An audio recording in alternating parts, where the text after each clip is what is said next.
action. Waiting for the curtain call, lights, camera, action.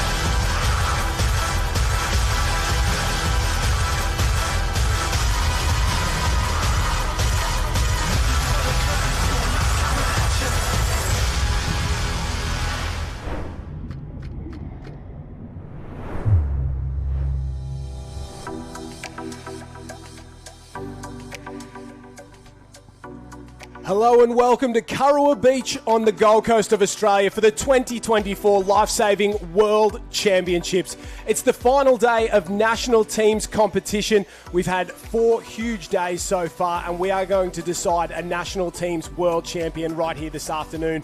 My name's Josh Minogue. Joining me in the commentary booth is former Iron Woman champion Courtney Hancock, and down on the beach, former Australian team member Ty Dowker. Courtney, we're in for a huge afternoon of action. The racing has been so tough over the last 5 days here for these national teams, and it's all coming down to this afternoon. It is absolutely all coming down this afternoon. And the weather's been fantastic here at Kurrawa Beach on the Gold Coast. It's 31 degrees out there, so you've seen a lot of the athletes being under the shade and making sure their hydration recovery is all perfect. It's still a northerly today. We've got 14 knots wind happening as well. Water temperature still around that 21, 22 degrees, so it's perfect for the athletes, and I can't wait for them to get started. The big story of the afternoon as well, the tide running out, a lot of running. Let's take a look at all the nations that will be competing this afternoon. And the big storyline so far, that head-to-head battle between the Australians and the New Zealanders for the overall title. And then the race for third place, it is on. The Italians, the French, the US, Team Great Britain as well, are all still in the hunt, along with the South Africans, all still in the hunt for that third place position on the podium. We'll bring you all those point scores as the afternoon goes on. We have a huge afternoon worth of action. Let's take a look at the events we've got today. Oh, look at that, Josh. We've got the women's board race, the men's board race, the women's surf ski as well as the men's surf ski. We saw those quarterfinals and semi-finals this morning. Women's board rescue, and then we'll have the men's rescue tube. So it was the other way yesterday. Then we've got the beach flags, women and the men's. We saw that before. A lot was happening. We had a few big names go out, and then to finish it off, the Ocean M-Shape Lifesaver Relay. I can't wait for that one. That's a real cracker. Guys and girls, same team, and the pinnacle event, that is for sure. We're going to kick things off with a women's board race, and while some of the events yesterday were a little bit one-sided in terms of the Aussies and the New Zealanders, some of those team events, board rescue, rescue tube rescue, it was caps, colours, and everybody going everywhere. So I'm really looking forward to those ones. And then in those beach flags for both men and women, there is a lot of good international competitors there. And 4 huge days of racing so far, and there's a lot of really, really tired girls down there, girls and guys down on the beach after a lot of racing. So I think the athletes who can manage their intensity, their effort over the next couple of hours, they can do everything right and make no mistakes. I think they'll come out on top for their nations. And, well, it's super competitive. Australia and New Zealand, they're going hammer and tong, aren't they? They are absolutely going hammer and tong. And don't forget France, they're right up in there. We saw Spain as well. Great Britain have been very, very strong as well. So it's really going to come down to survival of the fittest. You just said it before then a moment, Josh, that this is their 4th day of racing. 2 days in the pool, 2 days in the surf, racing 30, 40, 50 events back to back. The legs are heavy. So as we see, and we might actually we've got Ty Dowker down the beach. So we'll check in with Ty for those conditions. Yeah, thanks, guys. Well, this is it. It's the final day of the national teams, and it is day 2 finals package, and the girls are lining up for the board race. And conditions have changed a little bit from this morning. Let's go back 24 hours ago, because pretty much they are the conditions we have now. We're probably a little bit less swell, so we're looking at a strong nor'easter that's picked up. That's going to play in the hands of the last third of the race. The ability to come home, chase those swells hard, and chase those swells fast. The smarts are going to be a huge part of this race as well. So stay tuned. Finals package coming up. It's a female board race final.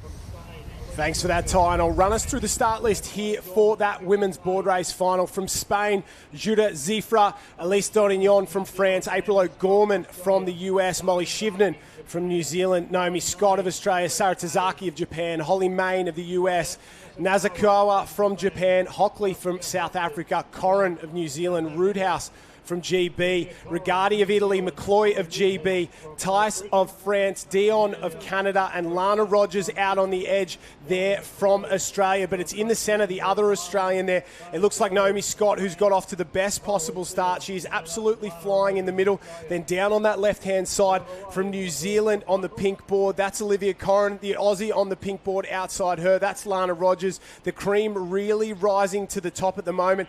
And I think the Frenchwoman Dodion out there as well is sitting pretty up in third place, so a great start from her. Oh, fantastic. Elise from France, she has been incredible, and what she's been doing, which I noticed in the quarterfinals and the semi-finals, great wash rider. Sits in there, playing it really smart, and she's doing that right now. Yeah, we've been watching all the action on the live stream all week long, and it will continue with the interclub competition kicking off on Tuesday, and that will run all the way through to next Sunday. So 3 weeks of competition, and just as we talk about it, the cream rising to the top. Lana Rogers is going to work there. Olivia Corrin going with her. Naomi Scott just dropping back. And French is sitting in there. A couple of the American girls as well sitting pretty. And you could basically throw a blanket over the entire field. They're strung out, but not by that much. And super competitive for these ladies. Have a look at the jam on the cans as they go around there. And it is Australia in 1, New Zealand in 2 as Olivia Corrin starts to go to work up on the outside. And I think we'll see these girls just rest around that last can, then up on the knees and really start to work those runners. Yeah, you really saw Lana Rogers. She made her moment there just before that first can. She really hit the pace up, but I tell you what, Olivia Corrin, she was ready for it. She was right there with her. So you'll see right now, Lana Rogers still in front. Olivia Corrin, New Zealanders have been taking that north side. We've seen that for the last 2 days. Naomi Scott still hanging there, as well as Elise from France, not too far away. Holly Main in 5, maybe McCloy from the Team GB in 6, April O'Gorman from the US in 7 there as well. Sarah Tazaki and Nazakawa working their way into it, but they've got plenty of work to do if they're going to finish on the podium, because it's 2 of the Australians and Olivia Corrin trying to play spoiler for Team NZ.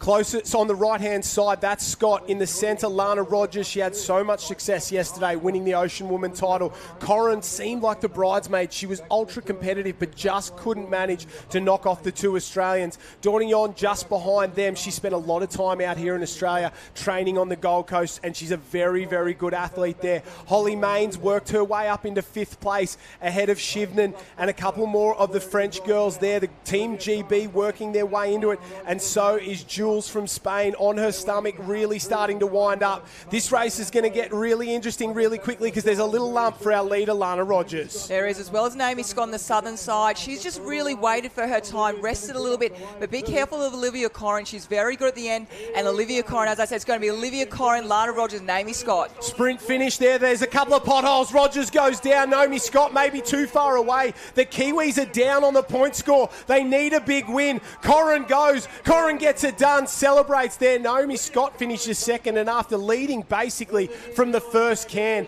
Lana Rogers finishes in 3rd place. The Spanish will finish in 4th there. Where's the other Kiwi? Because that's the important part about the overall point score. Holly Main for the US up and across the line in 5th place there. Great run. Sarah Tazaki for Japan, and a few of the other girls drift across the line. First blood for the Kiwis. Olivia Corrin will be very, very happy with that performance there, but the Aussies 2nd and 3rd is enough. You've just got to be consistent if you want to win a national team's point score title. And you can see how much those girls put into that race. And Olivia Corrin, we're lucky enough to have her with Ty on the beach.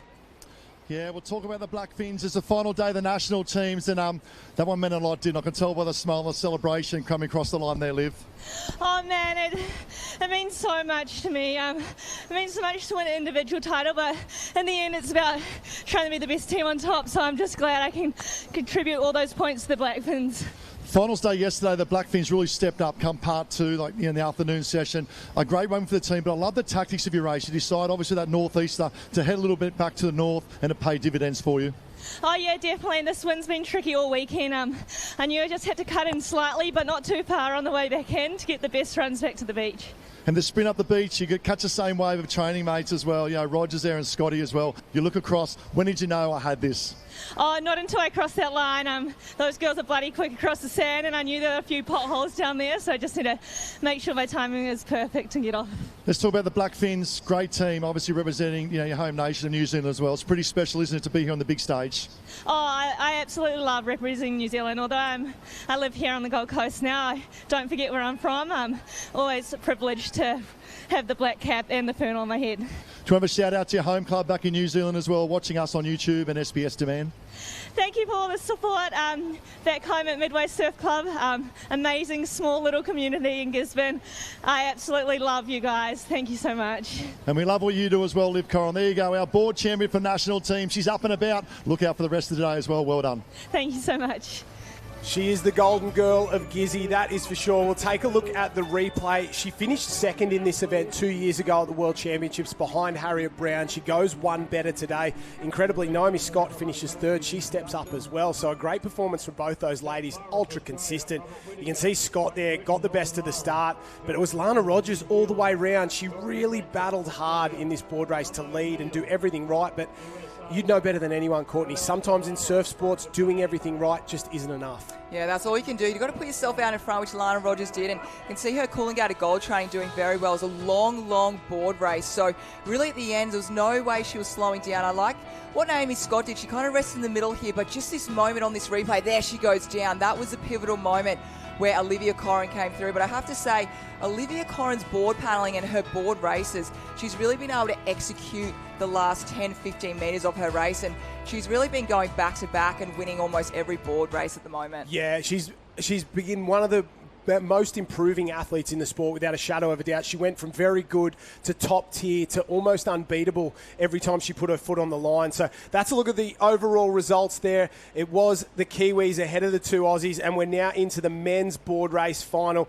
This one is going to be ultra quick because these boys know how to fly along.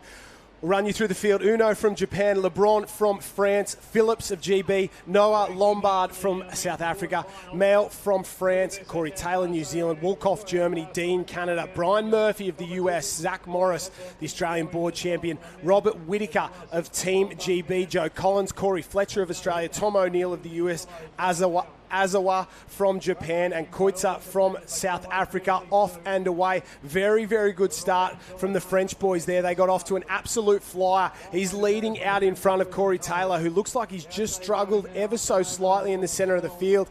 And as they start to come together, Corey Taylor will not be happy with that one. But have a look at them, 5-6 wide at the moment, trying to cut back across, and out in front, Corey Fletcher.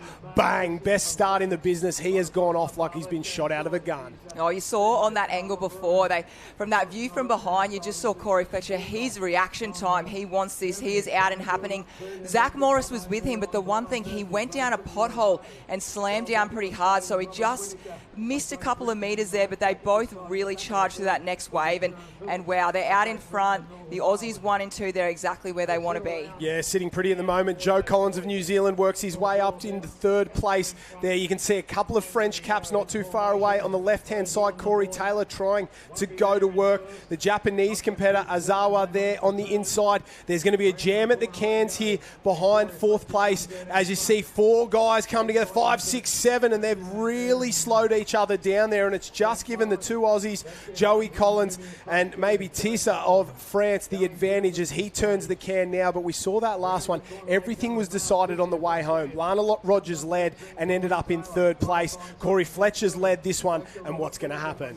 And remember, Corey Fletcher is fresh.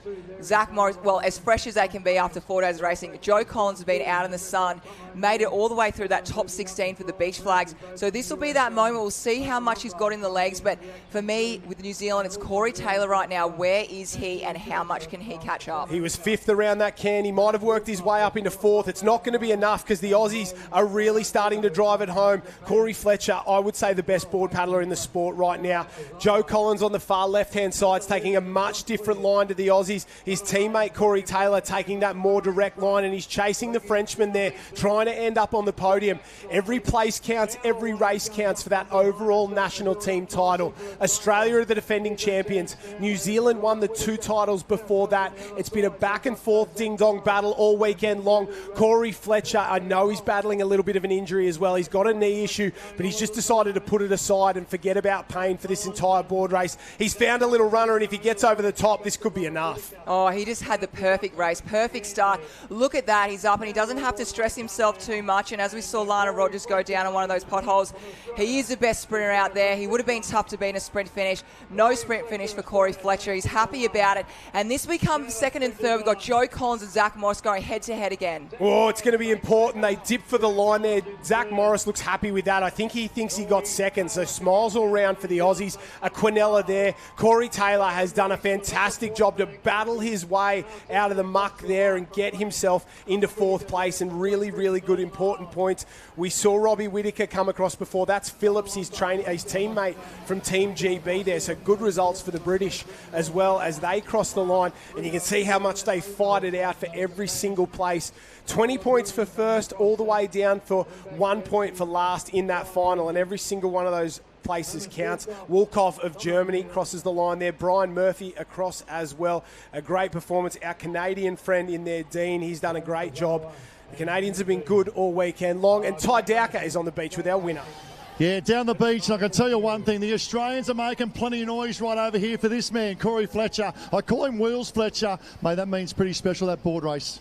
Yeah, it is. Had a great year last year and was pretty disappointed with my Aussies results, so to come here and represent Australia in Australia and get the win, it's pretty special. And Zach followed closely behind for second, so it's all about the team here and we're doing everything we can.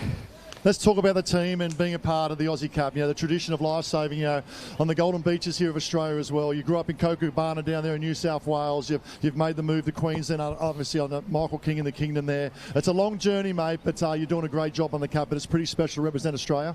Yeah, it is. They don't come very often, and especially experiences like this at world titles at home, and you just got to savour every moment.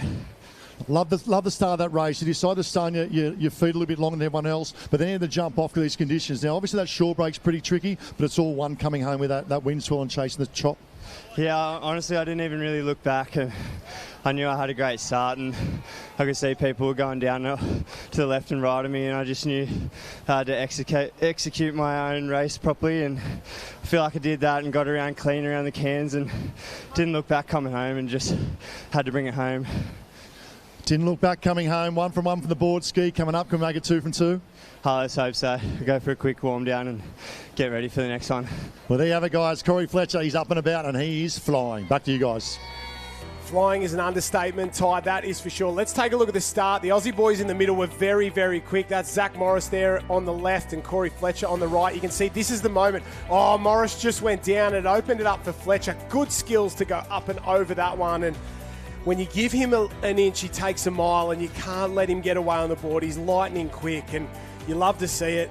Good board paddling is an absolute joy to watch, and Corey Fletcher is a damn good board paddler. Oh, he was so good out there, and I really feel like his endurance, as you said, training with Michael King, he's put in the work, and it looks like in the off-season he's definitely put in that more distance paddling. So he's not only fast, he's now got the distance work as well, which is really, really scary. Obviously can finish off as well. So Corey Fletcher really, really doing great things for his country there. And I have to say New Zealand obviously coming in second in that one, but Great Britain coming in for the third. They were fantastic. Yeah, they really did a fantastic job there, the boys from Team GB. They've been great all weekend long, and they're sort of fighting their way up on the point score, and they're really keeping an eye on it. Obviously, Whittaker there in 6th place and Phillips down in 8th, but they're good results from those boys.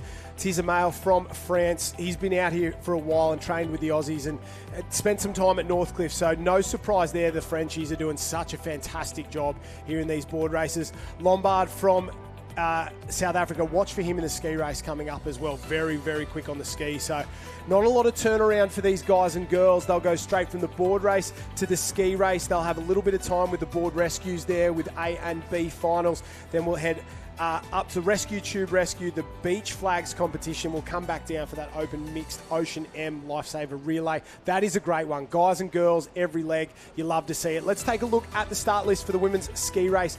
Mitsu from Japan, Hockley of South Africa. Very, very good this morning. Edwards of GB, Shivnan of New Zealand, Tortello, Denignon from France, Mills of South Africa, Cummings of the US, Tace from France, Zifra of Spain, Nasukawa of Japan, Kurta of Germany, Corin again looking to go back-to-back from NZ, Evie Wong, she's a great competitor, and then the two Aussies on the edge. They'll work together.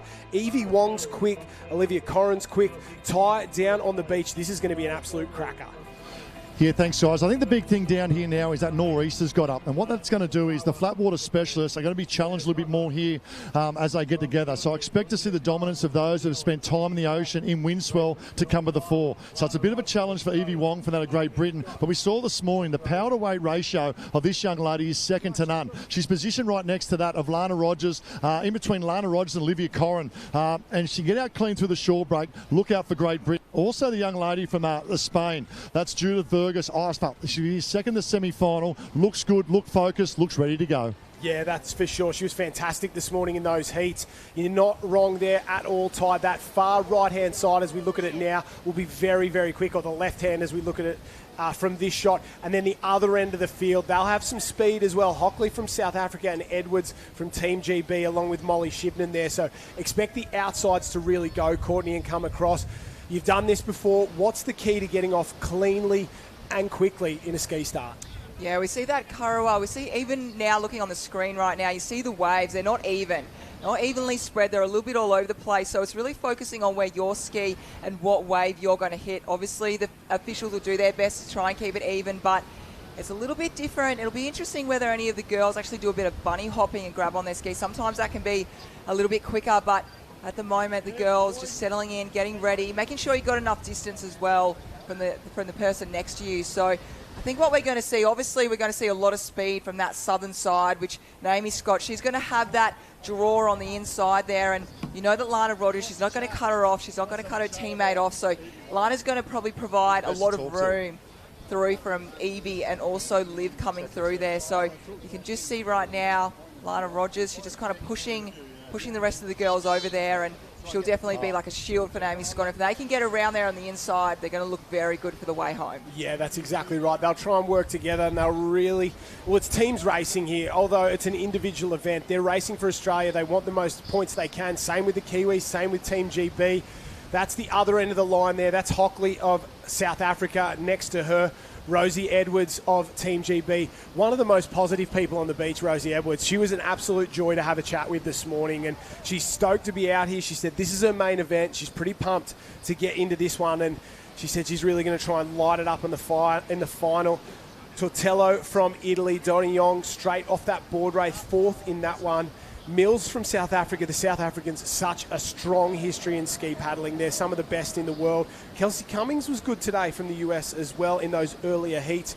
Of course, if you want to see the heats, they're available every day on the live stream. We run almost all events, and it's a pleasure to have everybody here for the finals package this afternoon. Shivnan of New Zealand on the yellow, grey and blue ski in the centre there, black cap of the Black Fins. And we wait to see the girls. It's so hard to get a clean start in ski racing, isn't it? You've got to have water underneath all the boats, no waves coming through for one side or another. It's a thankless job starting these World Championships events because there's so much pressure, there's so much on the line, and if you get it wrong, it's race over for some of the field. It certainly is. And on that note, they are off and away. You can just see from that shot now how powerful. We see Lana Rogers copying one straight in the chest. But look at the rest of the field. 1, 2, 3, 4, 5, 6 competitors got absolutely turned on their head. And the rest of the side here on the south, they have got the better way out. But Evie Wong out in front leading the way. Talk about an example of one side getting it and the other side not. That was the entire first 6 on one side of the field. They got absolutely obliterated with their Evie Wong out in front. And I think Ty Dowker's on the beach with somebody who has a vested interest in Evie doing very well. Yeah, got someone down who's very, very nervous. The team manager for Great Britain is Ashley. Mate, what a great start from Evie. You must be very proud at the moment. Oh, super proud on the right-hand side there. She's punched out through that set. She's taking it out on the charge. Big disappointment after the flag, so I know she's gone in for this out to the first can, and hopefully she'll take it home for GB. Give us an insight the type of girl she is before we go back up to the booth. Seems like a lovely young lady coming through the ranks. Cracking young lady who's come up through the ranks over the years. Real determined, beachy, but she's finding a forte on the ski now. Hopefully she can polish this off. I'm looking out there on the first can as she turns. She's in the mix.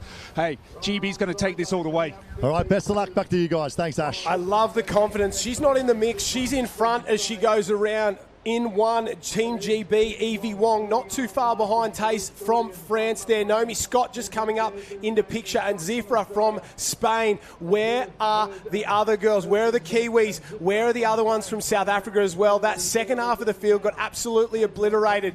Olivia Corrin, Lana Rogers just come around in 6 and 7. They're working their way into it. Those two pink skis in that second line of girls, but out in front at the moment. Evie Wong really getting it done there, up alongside Naomi Scott. The Frenchwoman as well has come up to join them here, and it's an absolute drag race from home. You've got the Australian ski race champion, the British representative, the French representative there. They're going to get a crack little wave on the way home. The Great Brits haven't got a win so far this week in a surf event. Will this be the first one? They're going to sit back, relax. When this wave breaks, they've got to put the power down. Keep it straight now. Oh, a little bit of water there. The girls start to lift the rating as they come into the finish. Oh, Evie Wong just going sideways. Scotty gets there. Naomi Scott, and you can see the joy on her face as she screams out there. She had to work for it. But, man, I feel sorry for Evie Wong. She did everything right there, and Naomi Scott, timing's everything in life, and she timed it to perfection. She did time for perfection, and we just see Scotty, her ski paddling is just going from strength to strength every single season. And Evie Wong, she spoke earlier this morning, and she actually said that she doesn't really go and surf too much. So you just saw that a little bit there, that experience in the swell with Naomi Scott. But well done, Evie Wong. Phenomenal paddle. Congratulations, Naomi Scott. And we'll look to see the rest of the numbers. But I tell you what, we had France in there, we had New Zealand in there, we had Australia, but definitely that northern side, it really just absolutely threw that race up in the air. Yeah, Mitsu, Hockley, Edwards, Shivnan, Tortello, at least on and yon there, they just got all obliterated at the start, and literally there was nothing they could do about it. You've got to feel sorry for them, but it's the nature of the sport. Sometimes the surf's with you, sometimes it's against you, and that situation, and for Mitsu there, the Japanese competitor, she just absolutely got obliterated off the start. No one's fault. No one would have got through that one, but Naomi Scott found a way, fourth around that last can, worked her way through the centre. She's the Australian champion, and she gets the win here at the World Championships as well. And you can see how much it meant to her when she crossed the line there. She let out the big cry, and that's passion for you. Absolutely. Well, you look at 2 years ago results over in Italy, and she was actually second to Danielle McKenzie. So for her to get that win, you definitely saw the emotion. It meant a lot, and to come right down to that final stages, it was a fantastic finish. And we've actually got Ty down there, I think, with Evie and Naomi. Yeah, what an unbelievable finish to an unbelievable race down here to Naomi Scott and also Evie Wong. I'll start with Evie. What a start. Phenomenal start leading out. It was pure execution on your behalf at that start of that race. Yeah, I knew I had to get a good start because anything can happen with these runners. So I was just so shocked that I was in the front coming to the last can. I was just like praying that I got a good run in, which, yeah, I did. So I was super happy with that. In particular, do a lot of kayaking, flat water, obviously from Wales over in Great Britain as well. These conditions changing from this morning, was that a worry or were you quite comfortable in it? No, I was quite comfortable because even though I paddle on the river, the sea we get at home is pretty rubbish, so it is a lot like that. So, no, I was pretty confident going into those conditions. And then the wave coming down, obviously talk about confidence. You come down the wave, it's a winning wave with Naomi Scott, you know, one of the greats from Australia as well. Was it purely focusing on your job to do, or did you see Scotty out to this side mirror? Well, obviously I saw Naomi pull down the wave, but I was just stoked that I was on that front wave, and yeah, to do it in the home of Safe Lifesaving is just crazy, so yeah. What about the support you have over the back here as well? Team Great Britain, we're going absolutely crazy. You've got a lot of people in your corner. Yeah, all of Team Great Britain, and also Spindles, my coach from New Zealand, so yeah, super happy that they were all here to see it. Well, huge congratulations, you're on the podium, and over here she's got the vest on, big program coming up. A tight one, Scotty, but I think you just got there. Yeah, being a part of an Australian team for me is something that is really, really special, and I had the whole team behind me then when I was coming down that wave, and I really just wanted to do it for them. Big program, obviously day 4, final day as well. It's the ability just to back up, but what you do in between races, like the vest you got on now, super critical as well. Yeah, for sure. I mean, I've been racing since Thursday, had the 200 obs and a couple of relays in the pool with the girls, and been up on the track running the beach relay, so pretty big program the last couple of days, but really been on top of recovery. We have a great management team that are holding umbrellas for us, giving us ice vests and making sure we're drinking our hydrolyte. So, yeah, I couldn't ask for a better team. Well, there you have it. Both got great people in their corner as well. Scotty pretty much took out the gold there. We'll have to check with you guys up top. What a great performance, Naomi Scott. And Evie Wong, what about that Great Britain? Well done. Back to you guys. Yeah, Naomi Scott plays spoiler for Great Britain and Northern Ireland.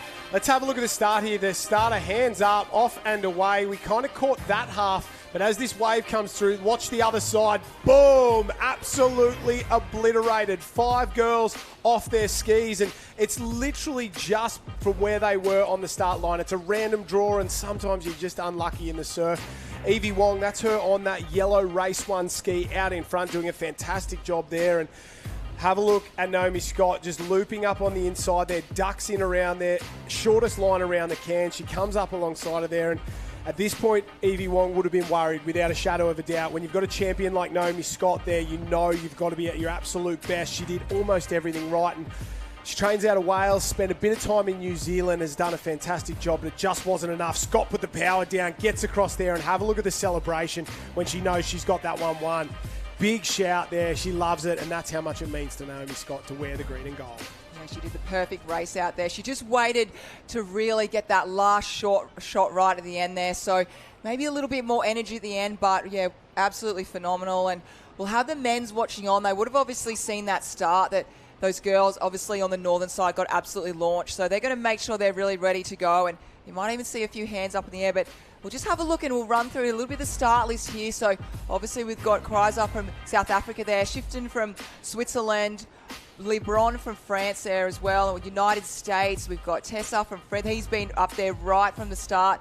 Obviously, our beloved Brian Murphy been doing well, USA, and then we go through to South Africa, Italy, Great Britain, Phillips, very, very strong. Obviously, we've got Joe Collins, just coming off, obviously, the beach flags, and then we've got Germany, Whitaker. He's been phenomenal in everything that he does. Zach Morris, also Corey Taylor, Corey Fletcher. We all know those names, and then we move on to Messi from Canada. Yeah, a lot of these boys backing up from the board race as well. Fletcher, Taylor, Morris, Collins, Brian Murphy, Koitza as well, Lombard, he's come off that one. I don't think this one's going to go all the Aussies or the Kiwis' way. Ty Dowker, what are your thoughts on this one? There's a lot of very good South Africans in this race. Yeah, a lot of good South Africans. Koitza in particular, what I love about this is the congestion that's in the centre of the field on the right-hand side. So on the right-hand side, you've got Zach Morris with CT Taylor and Fletcher all next to each other. Now, that could cause a little bit of congestion. I love the work of Koitza out on the far left-hand side. If he gets a little bit of a sniff off this start, look out. He was in that semi-final earlier today. He finished top of the tree. He know he's up and about. We know pound for pound he can match these boys. If he gets the start, look out for South Africa. Yeah, spot on there. Thanks, Ty. Senfen there from Switzerland. Spoke to him this morning. Obviously, landlocked country, does all his training in the lakes of Switzerland. He said very beautiful, but not very many waves out there. Every now and again, a boat goes past and he's able to deal with the wash in there. Joey Collins, he will be exhausted. He's been up in the beach flags. He's been running relays, ski races, board races. He is an Energizer bunny. You wind him up and let him go. That is the call there. The big German next to him, Wolkov.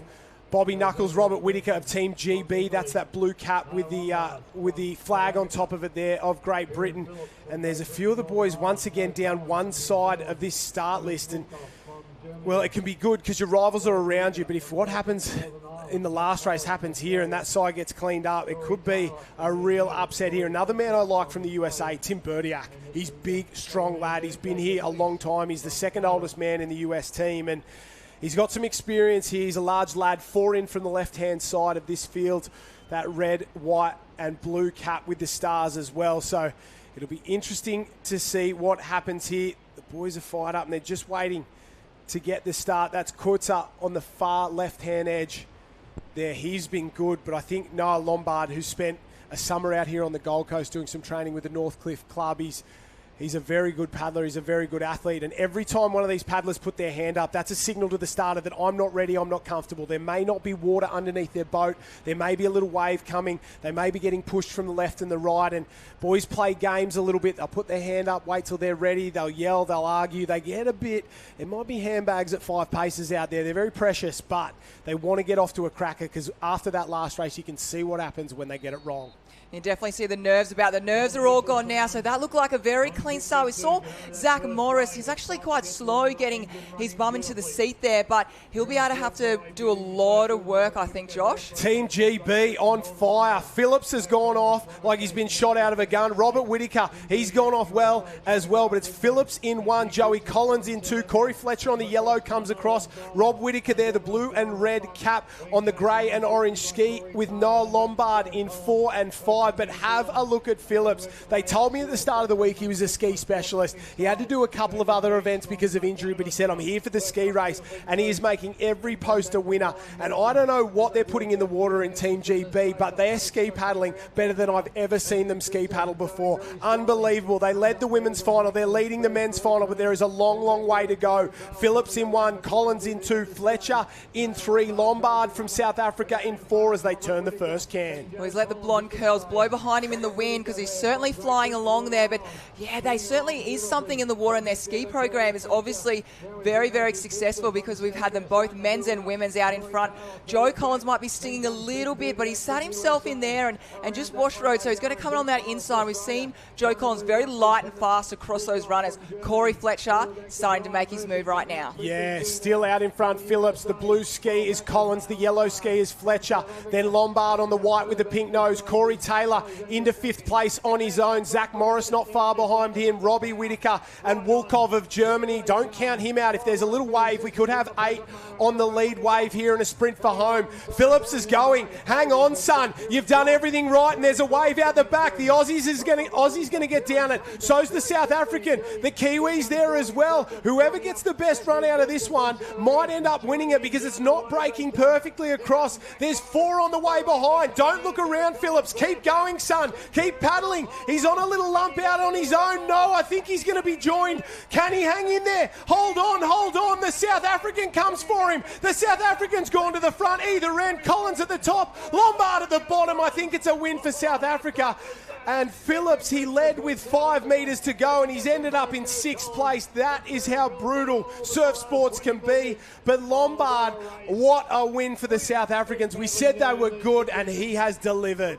Devastation for Phillips, and that right now is the heartbreak of sport. You see the highs, but this is definitely one of the lows right now. But he should be so proud of himself. He did so well, and I hope he's staying around for next weekend because he is on fire. You see Corey Taylor on screen there, and Zach Morris, he just came through the middle there from nowhere after that kind of slower start that he had. So we'll wait and see. But as you said, Lombok there, he was right in with the mix. He really put himself in a perfect position, equal second with Joe Collins. But Phillips, the beach is bleeding for him right now. Yeah, I think that might actually be Koitsa. I've called Lombard around. I didn't recognise that. The same coloured ski and the same coloured boat, but it might be Koitsa, the South African, who's got there. I think he definitely got the win over Collins, but they're leaving it down to the judges. What about the drama of that one? Tyres down in the sand, and the South African, he definitely got the win there. I think we're calling it, and what a performance, and a big apology to him as well.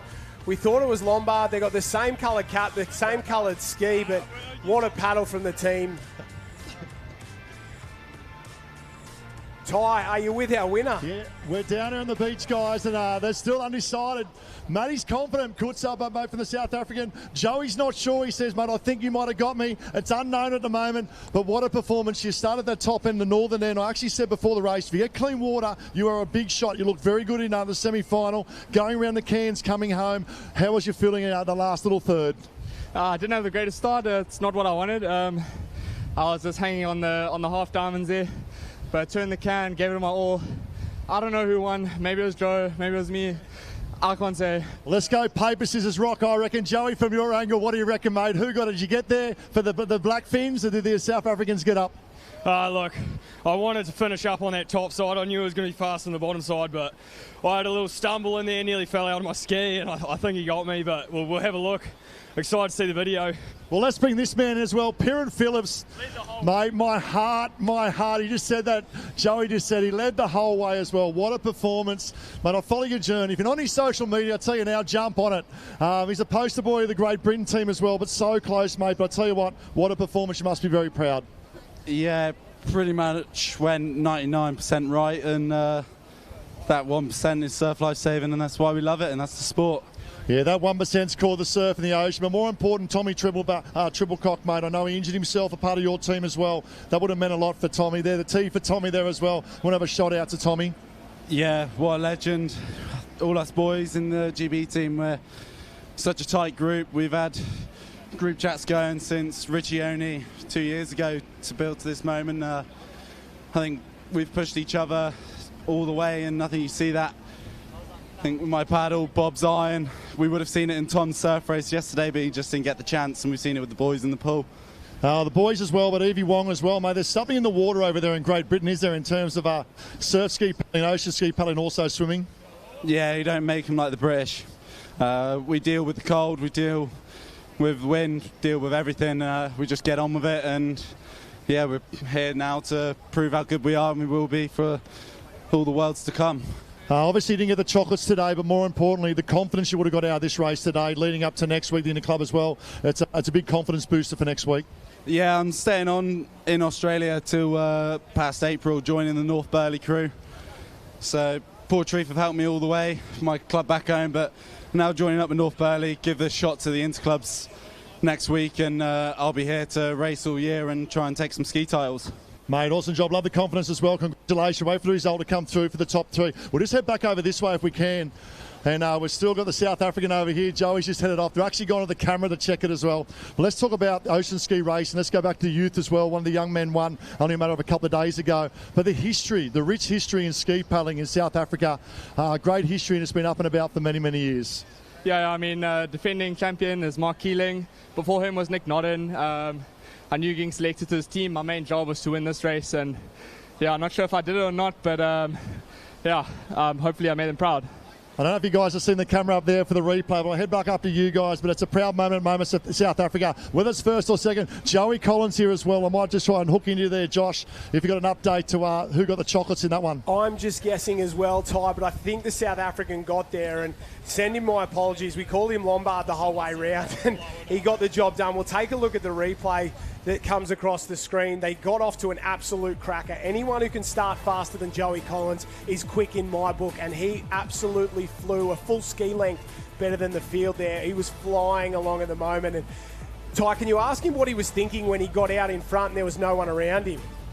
Okay, I'll have a quick little question from Josh up in the live stream. He's just mentioned when you got out in front coming down towards the line and there was no one around you, what was going through your mind? I mean, I was out of the race until that point. Just looked right, saw Joey, wasn't really sure, but I gave a half claim because I thought in the moment I got it. Now thinking back, it would be a bit awkward if I didn't, but we've just got it coming through. We'll see, here, hopefully. We're just looking at the replay now, and I'm going to give it to him. I think it's maybe a quarter of a nose, if that. It's the closest finish we've had all day, but I'm going to give it to him according to my call up here. I don't know about the officials, but this is good enough. We're going to the Minode camera. The Minode camera. Josh thinks you've got it. We're waiting for the final word, so South Africa can get ready to go berserk in a moment. But a tight fitting as well. But Joe, come in as well. How healthy is this for Lifesaving? Obviously, we're shooting out for the 2032 Brisbane, obviously Olympics, and the Ocean Man, Ocean Woman, and the M Lifesaver Relay, mixed relay as well. It'd be great to have the big event on the big stage here in 2032. Yeah, look, man, it's awesome. And, even go down, look at what the juniors did on the beach, mate. The Frenchies ended up beating our Kiwi junior team on the beach, I think, mate. The other countries are catching up, and it's just a matter of time. In 2032, I reckon that's heaps of time to have a lot of good athletes, and hopefully we do make that Olympic bid and get it running down here in Brisbane on the Gold Coast. Word on the street is you might retire from water events and do beach flags. Is that correct? The Sand Crab Collins? I think that's very ambitious. Maybe in 5 or 6 years, but we'll see until then. All right, results are about to come in. If you look over this side to me as well, guys, this is the officials over here trying to work out a decision. Let's wait. I'll tell you what, South Africa are going to go berserk. We'll go back to you guys and we'll come back down once we get the word.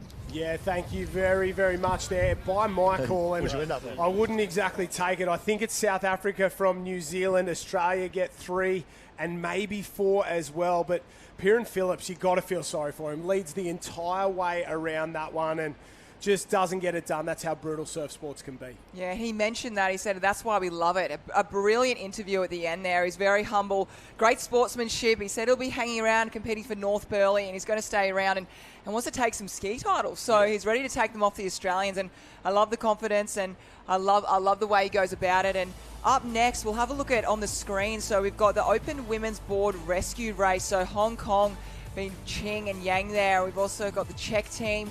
Germany, France have been really strong as well. Canada, Netherlands, United States. So this is going to be our B final for the Open Women's Board Rescue. We go across the page, and Sweden there as well, Team A.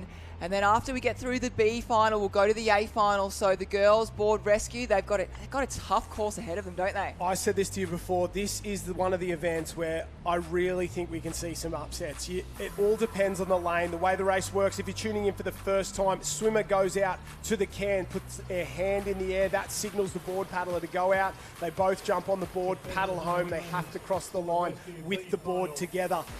Part of the brutal aspect of this race is you can draw a can that might have a better run on the way out and a worse one on the way home, or be just generally tougher than some of the others. So there's a little bit of luck, there's a little bit of skill, and your ability to paddle that board together comes into play. And what we saw yesterday when the men's board rescue was run and won is that there was a lot of upsets there.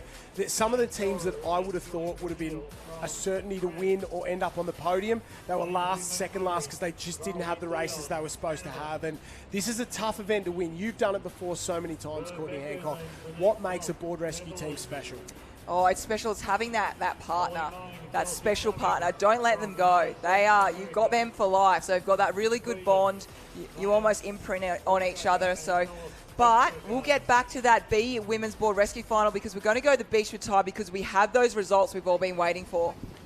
The results we've been waiting for. Well, let me tell you, there's a bit of controversy, not controversy, I love the drama, but number one is South Africa, Matty Kutsa. A huge congratulations, mate. What a proud moment for yourself, your club in South Africa. Yeah, it feels unreal. I don't even know what to say. I'm so stoked. I love the yell bit, because the drama was in second place. So it was actually Corey Fletcher who was picked up as second place, the angle of the finish flags as well, and that of Joey Collins in third. So there you have it, Matty Kutsa from that of South Africa in one. We had Corey Fletcher in two and Joey Collins in three. Oh, I've watched that finish 3 or 4 times now, and I don't know how they got that result there. Interesting one, but they are the judges, and they're the judges for a reason, because that is drama. Corey Fletcher will be very happy with that, and the South Africans even happier with that performance. So in the end, Koitsa, Fletcher, Collins, Morris, Taylor, Phillips, Lombard, Wolkoff. That's your top 8 in the ski race. Next event up, B final, the women's board rescue. And you can have a look at them celebrating there. Don't you love to see it? The rich history you spoke about, Mark Keeling, who was the defending champion in this event. South Africa, I think it's a three-peat for them at the national team's title. So what a performance. South African ski paddling is in good hands, that is for sure. Women's board rescue B final off and away. That's the Americans in the middle there getting across. And the most complicated part about this is staying on your feet across the bank. You can see from above those potholes in the water there, those little lines in the sand. You can't see them from water level, and they're really, really tough. You go in the wrong way on one of those and you go down almost immediately.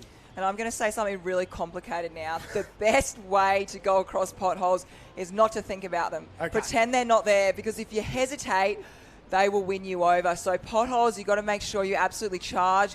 Use your long legs as much as you can and really drive. Do you know what? Anyone who's done this sport and been at this level understands that completely, because it does make sense. For some reason, if you start to worry about it, or you think, I've got to be careful, that's when you're going to find one. That's when you're going to go down without a shadow of a doubt. So it's good advice, Courtney Hancock, and you would know you've won these races more than just about anyone. Team Canada there doing a really, really good job out in the centre of the field. Ainsley McMurray, their swimmer there, doing a great job. She's headed towards the blue and white can. In the centre of the field, maybe the Americans working very, very hard as well on that far left-hand side, but looks like the Canadians might be first there, the blue and white. She'll put the arm over, arm up, signal her board paddler, off and away. There's the Canadian board paddler getting into the action. Coralie Dion, she will head out and away. I think the French are there as well. The Americans, they've done a good job. The Germans, Nina Holt, the Olympian from just a few weeks ago in Paris. She was part of their 4x100 freestyle relay. She swam for the Germans, so a great swim for her there. Maybe a little bit longer than she would have been used to. And it's now up to the board paddlers to negotiate this break on the inside. They sit back, lean up and over, and it's still Canada out in one. And the US look like they've worked into second place. Yeah, Canada looking very good. That is Coralie Dion out in front there at the moment. Very strong on the board, but not too far away. We almost see it might be Team USA. It could be Kelsey Cummings. We actually saw Holly Main. She board paddled very, very well earlier on today. So they're coming around. We'll see the technique. I tell you what, in board rescue, this is where you can make some meters up. You've got to swing that board around. Everyone's got a different way they do it. Both girls looks like they're putting their swimmer on the front. You can put the swimmer on the back as well if you want. So there's Canada on screen at the moment. And we will look forward to see. We've got Coralie and also Ainsley out in front. Yeah, a little kick in the face there for the team. The Americans are locked in and starting to wind up on the way home. They've gone to the front. French in the background doing their bit as well. So the race for 9th place, essentially, this one is the B final of the women's board rescue. No world championship up on offer, but every point counts. And the Americans, a fantastic performance so far. Really starting to wind up down at the bottom of the screen there to do a really good job. The French, the Germans, that's Holt on the front there with the goggles. The Olympian from Paris 2024, and no waves on offer out the back. Here comes a little lump for the ladies at the moment. They're going to try and push down this one. No, they won't. Here we go. They'll get this wave here. The American girls sit back, relax, safety first. Oh, they get it just sideways. Disaster. It almost cleans up our cameraman as well. But the Americans, they will take the win in the B final after that performance, and it really was their speed on the way home that proved the difference. The Canadians are off. The Germans are there. They're fighting it out for the minor places. You're allowed to jump off the board, but you've got to cross the line together. So the Americans have done a fantastic job down here, and they're all smiles. They are all smiles. It's really smart of Holly Main there. She actually got off onto the sandbar, went back and really controlled that board. So if you're nosediving, you blame the board paddler. But we see Canada, they're not too far away. They're going to get that 10th place overall and coming through. Germany, wow, yeah, Germany. Not too far away. The French behind them, and the rest of these, the Netherlands there as well, Hong Kong and the Czech Republic. Great job by all of these nations, and a fantastic performance in the B final. Very, very strong paddling from these ladies. And this A final is going to be an absolute cracker, Courtney. Oh, after watching that, I think there's going to be a lot of decisions when it comes to that sandbank. So it's quite a heavy shorey there. So are the girls going to get down? As you mentioned there before, is the board paddler going to bunny hop? Is the swimmer going to get up and wade?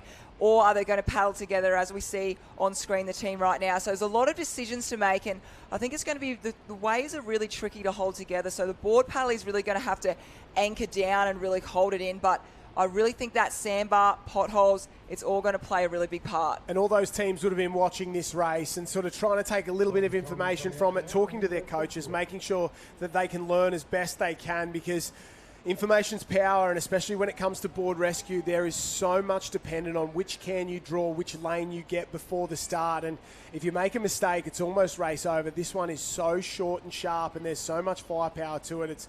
It's very, very difficult. It is, certainly. And as you mentioned, that next final of the A women's board rescue coming up, they will be watching on very closely. And I think we'll definitely see the likes of Naomi Scott out there with those long legs. She's such a great wader. So we'll definitely wait and see those long legs out there. We'll go from there. But also we've got Lana Rogers as the board paddler. So they're going to be a very hard team to beat. We look forward to see, obviously, Olivia Corrin. We've got Molly Shiven as well. We've got Coralie, she was there with the Italian team.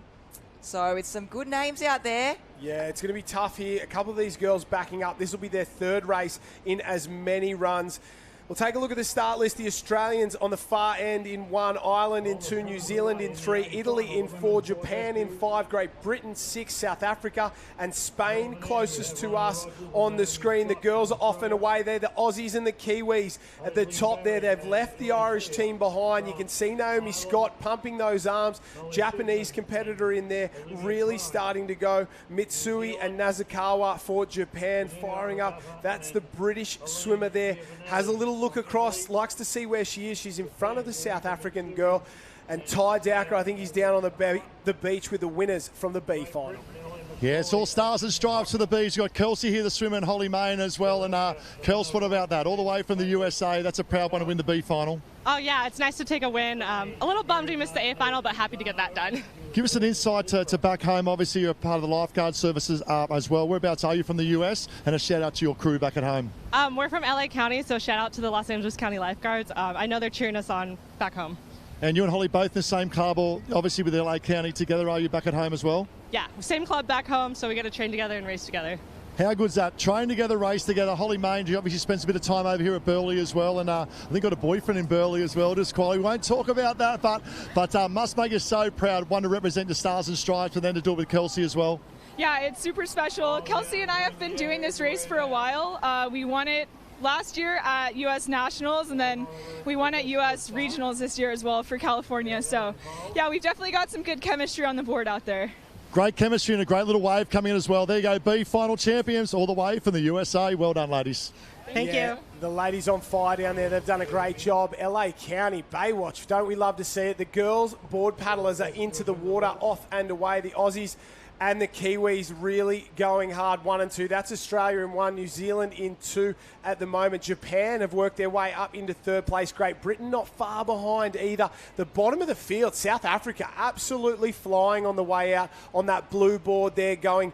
I think they're headed off to the black with a white stripe can. The Aussies are on. They've turned around. New Zealand in their turn as well. Quick from the Australians. They look like they've done a fantastic job and got in time. And a little bit of drama for the Kiwis. And they're using that European style. Instead of both lying down, one of the girls on the back up on her knees. And there's a wave on here. And if the Aussies pick this one up, it could be over before it even starts. But it just fills up. Rogers on the front, Scott on the back. You can see both of them lying down compared to this technique from the New Zealanders. And there's one tricky thing about board rescue. When you do that quick turnaround, you also want to get your position on the board straight away, because as you saw the teams, there's not a lot of time to kind of wriggle one left side, one to the right side. So you can be a little bit off. But Lana Rogers, Naomi Scott, they just missed that wave. Will they be able to get the back of it? We'll see it on screen at the moment.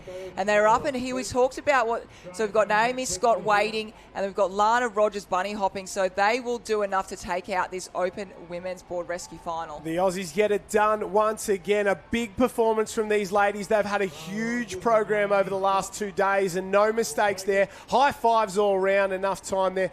New Zealand look like they'll end up in 2nd place, but what about that? Naomi Scott back-to-back wins this afternoon. Olivia Corrin has to settle for 2nd place with Molly Shivnan there. They did a good paddle, and the race for 3rd is on. Here's the Italian girls. What a performance for them. They're chasing the Japanese girls. They've left one behind. Japan, maybe they'll get 3rd or 4th. Great Britain's got across the line. We just missed them cut across the line there. Team GB has finished in 3rd place, and they are very, very happy with that one. So Team GB got there. South Africa was in the mix, Japan as well. So that was very tight for 3rd and 4th. And what a performance. Aussies in 1, New Zealand in 2, and then we'll leave 3 for the judges, but maybe Team GB have got the job done there. The Irish, they were very strong in the board rescues all weekend long. Ty Dowker, back-to-back wins for Naomi Scott. She should be very happy with herself. Yeah, what about that? It's a dynamic duo, and I was just sort of thinking to myself, these are sensational individual athletes, but the ability to do it as a team, it's something really special with Lana and yourself there, Scotty. Yeah, for sure. I mean, we're club mates and also Australian teammates, so it's great to come together in this race and be able to put a race like that together was pretty perfect execution, so can't ask for more than that from a teammate. Now, Lana, give us an insight. How much training do you guys do together? Do you actually do it together in the club sort of level as well, or is it purely at a team of the Aussie team representative? Never say never to a board rescue under VMD Northcliffe with Scotty, but happy to do it for Australia, and we do train 6 days a week together, nearly 3 times a day, so this is just icing on the cake to represent the country for sure. I love the bit about chemistry, because it's not about a swimmer, it's not about a board player, it's the ability to work together in unison coming back. There you have it, our A final champions from Australia, Scotty and Rogers. Take a bow. And aren't they happy with themselves? A fantastic performance there. You can see Scott, she went down early, but have a look at her go from here. Stands up, dives under a couple of waves. Shivnan from New Zealand, sort of 3 in from the top there, did a fantastic job. Even to that first can, very, very even. And the girls on this end, fantastic swimming from a lot of them, very impressive. But you just, Naomi Scott, Lana Rogers, there aren't too many better in the sport, if there are any better in the sport, and you put them together and they're almost unbeatable in an event like this. And the real expectation is that they'll win. So the pressure must be high on them and they continue to deliver. Yeah, they certainly have. These whole 4 days, they've been very, very good. They must be absolutely exhausted, but look at them here. They've really, the bunny hopping, it was just pure perfection, and really seeing the girls together. As I said, they train together every day. They're teammates, so they know each other very, very well, and they really just made that work. And getting down that last wave at the end was good. You saw New Zealand a little bit disappointed, but they've still got a few more opportunities to take the Australians down. Yeah, the fantastic performance. The results in the end, Australia, New Zealand, Team GB get there in third place. Japan, South Africa, Spain, Italy across the line. And then the Irish ladies finished in 8th place. A great performance by all these teams to make the A final. Super tough racing all morning long just to get there. So very, very impressive performance all round.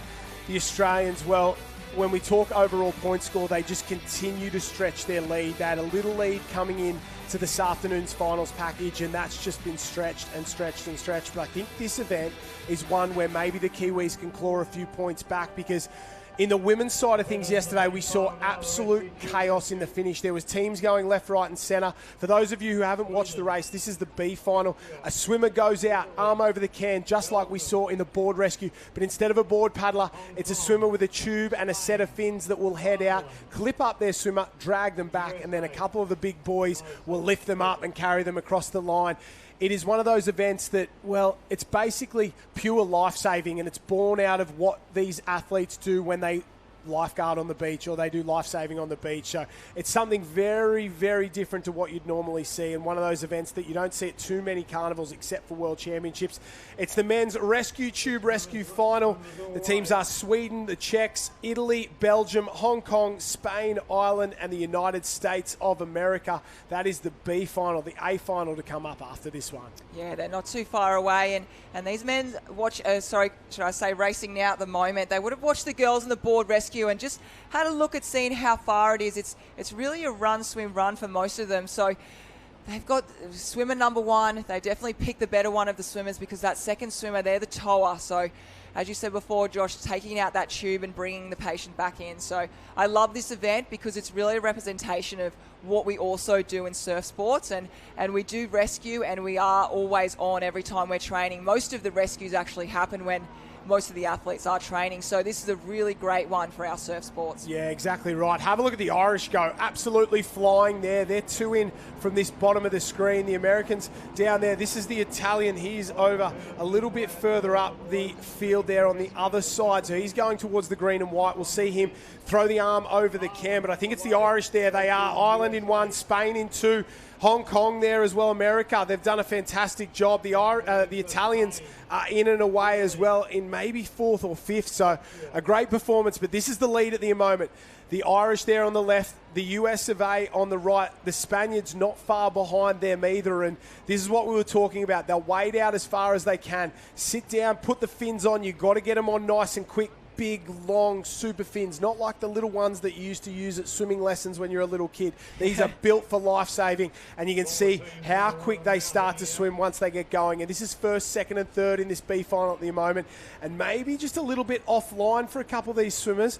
The American, he's going to the right, the Irishman going to the left, and I think he's swimming, well, a lot further the wrong way, and maybe he's just figured it out then. And then the Italians on the far side starting to get in on the act as well. So America in 1, Ireland in 2, Italy in 3, Spain in 4. And just talking about those fins, they really do gas your legs because they are so big. So what's happening? They're really kicking. So it takes a lot out of them. We're getting close to picking up that patient. Yeah, and once they get the patient back to the beach, there's a couple of big lads waiting for them there. And I think Ty Dowker's on the sand with a couple of the boys of the Irish team. Oh, how good is this? I'll tell you, it's access all areas down here at the moment with Team Ireland. They've just done the pickup. They're coming back. It's a team of 4. The pressure of a dragger. It's Breeny's, and I think it is from Ireland. How you feeling, mate, as a team dragger? Pretty good. I don't have much time because the boys are away in, so I'm going to leave you at that one. Thank you. All right, he's going to leave you at that one. They're heading in now. Team Ireland heading in. Currently leading, guys. Back to you up there in the box. One of the best interviews of the weekend. It's hard. I'm going to leave you with that. I love it. The Irish boys, they have been the life of the party all weekend long. And, geez, they like to have a good time as well. They race hard, they play hard. And big shout-out to all the fans watching in the pubs back in Ireland. I didn't just make that up. The boys told us the last couple of days that they only watch surf sports in the pubs over there. So we love to see it. The Italians are starting to get in on the act on the far side, but it's the Americans in one. Down on the right-hand side of this field, you can see how tough it is to drag this athlete home.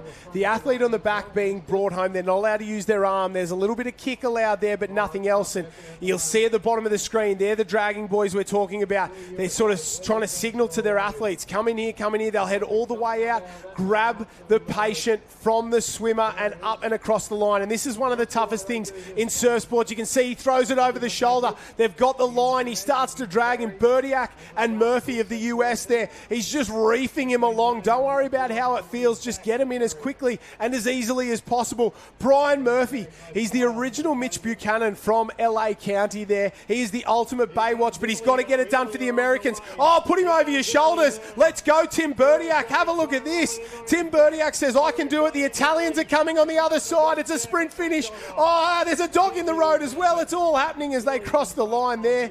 I don't know. I think the Italians might have got it, but what about the Incredible Hulk, Tim Berdiak, throws his patient up over his back and says, don't worry about it, I'll do it myself. I've got him. Wow, I have never seen that technique of dragging before. We've seen a lot of different ones.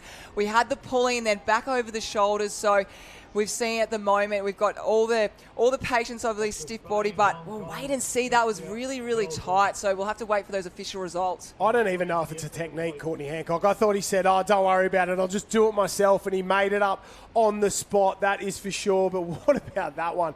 One of the toughest things you can do in surf sports is drag another human up the beach, and that is why we do this event, because super difficult. Ty Dowker on the beach. I think he's got the Italian lads down there. I think they got the win in that one. They'll be very happy.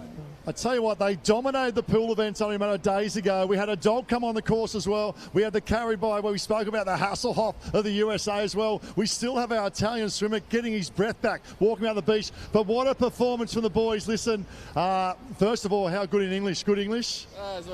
Good English, so. We should go right here, but very good win in the B final. You must be very happy. Yes, we are happy. We want to win this B final.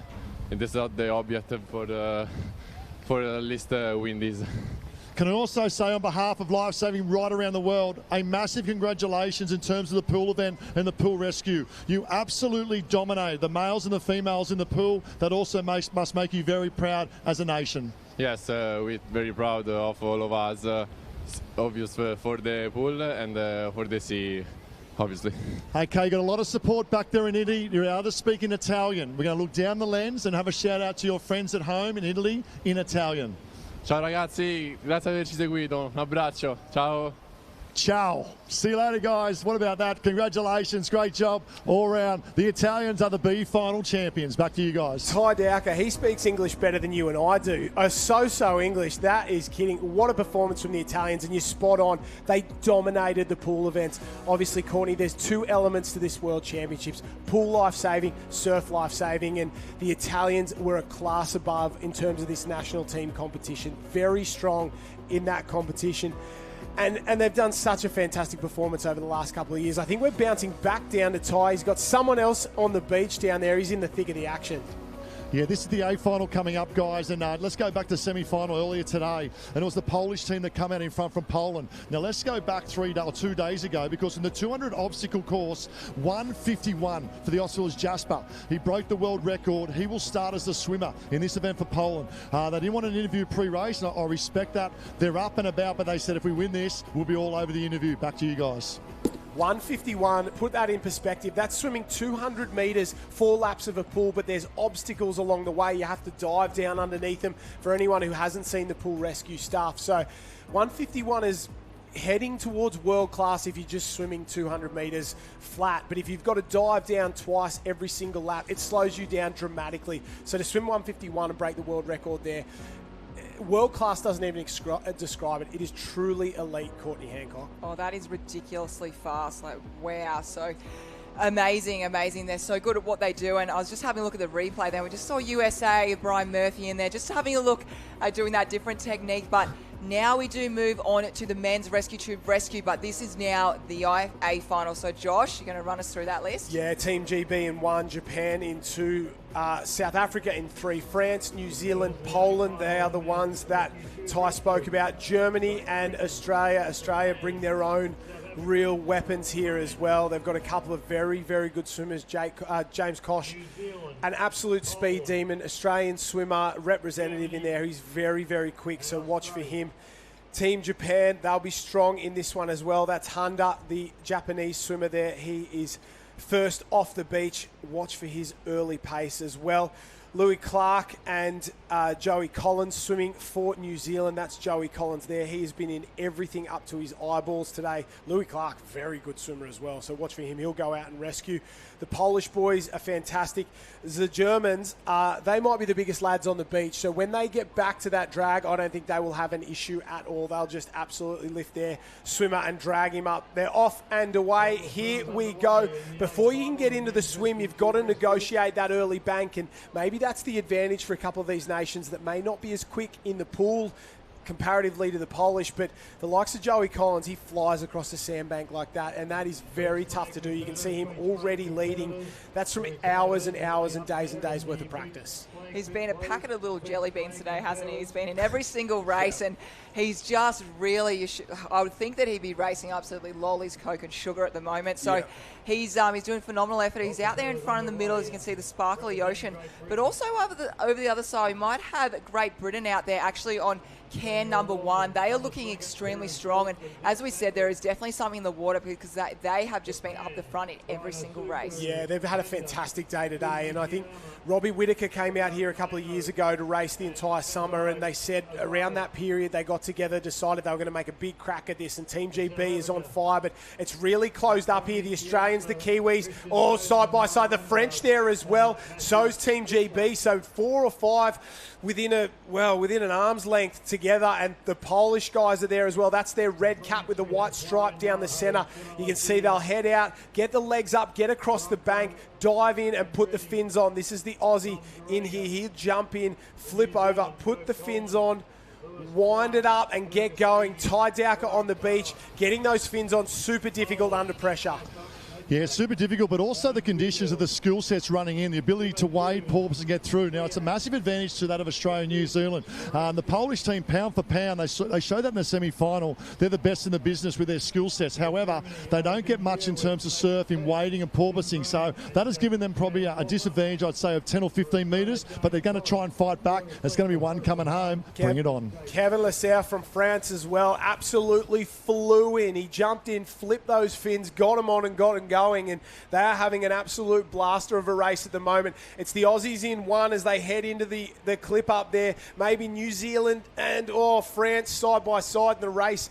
2 and 3. The Aussies are on around. They clip up. They've got to get going. Not the best clip up we've seen. The Kiwis, they're struggling as well. So's France. It's just taken them a little bit longer than they would have liked, but they're off and on their way home now, and it's advantage Australia by a full body length. The Polish clip up was unbelievable. They've clipped it up and halved the gap. They're a long way behind, but skills pay the bills, and this race, it's not even half over yet because the ride home, this is the crux of this one. It's the key to being good at rescue tube rescue. How well you can drag your swimmer home.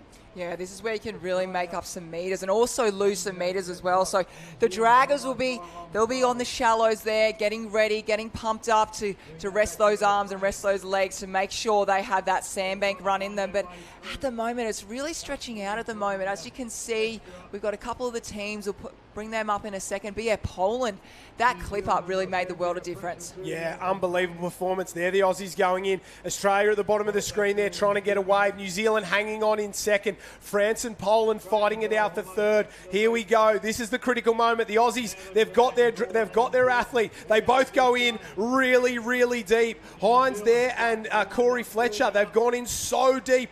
The Kiwi boys have got theirs as well. They're starting to really fly. The Aussies are struggling. The Kiwis are coming. The Polish are there as well. The Aussies are in deep, deep water. And have a look at the Kiwis go just above them there. They're going to have to get a wriggle on because the Kiwis, they're coming fast. They're really trying to get it done. But I think the Australians will do enough. If they drop him, it could be all over. Australia on the line. Oh, I do not know.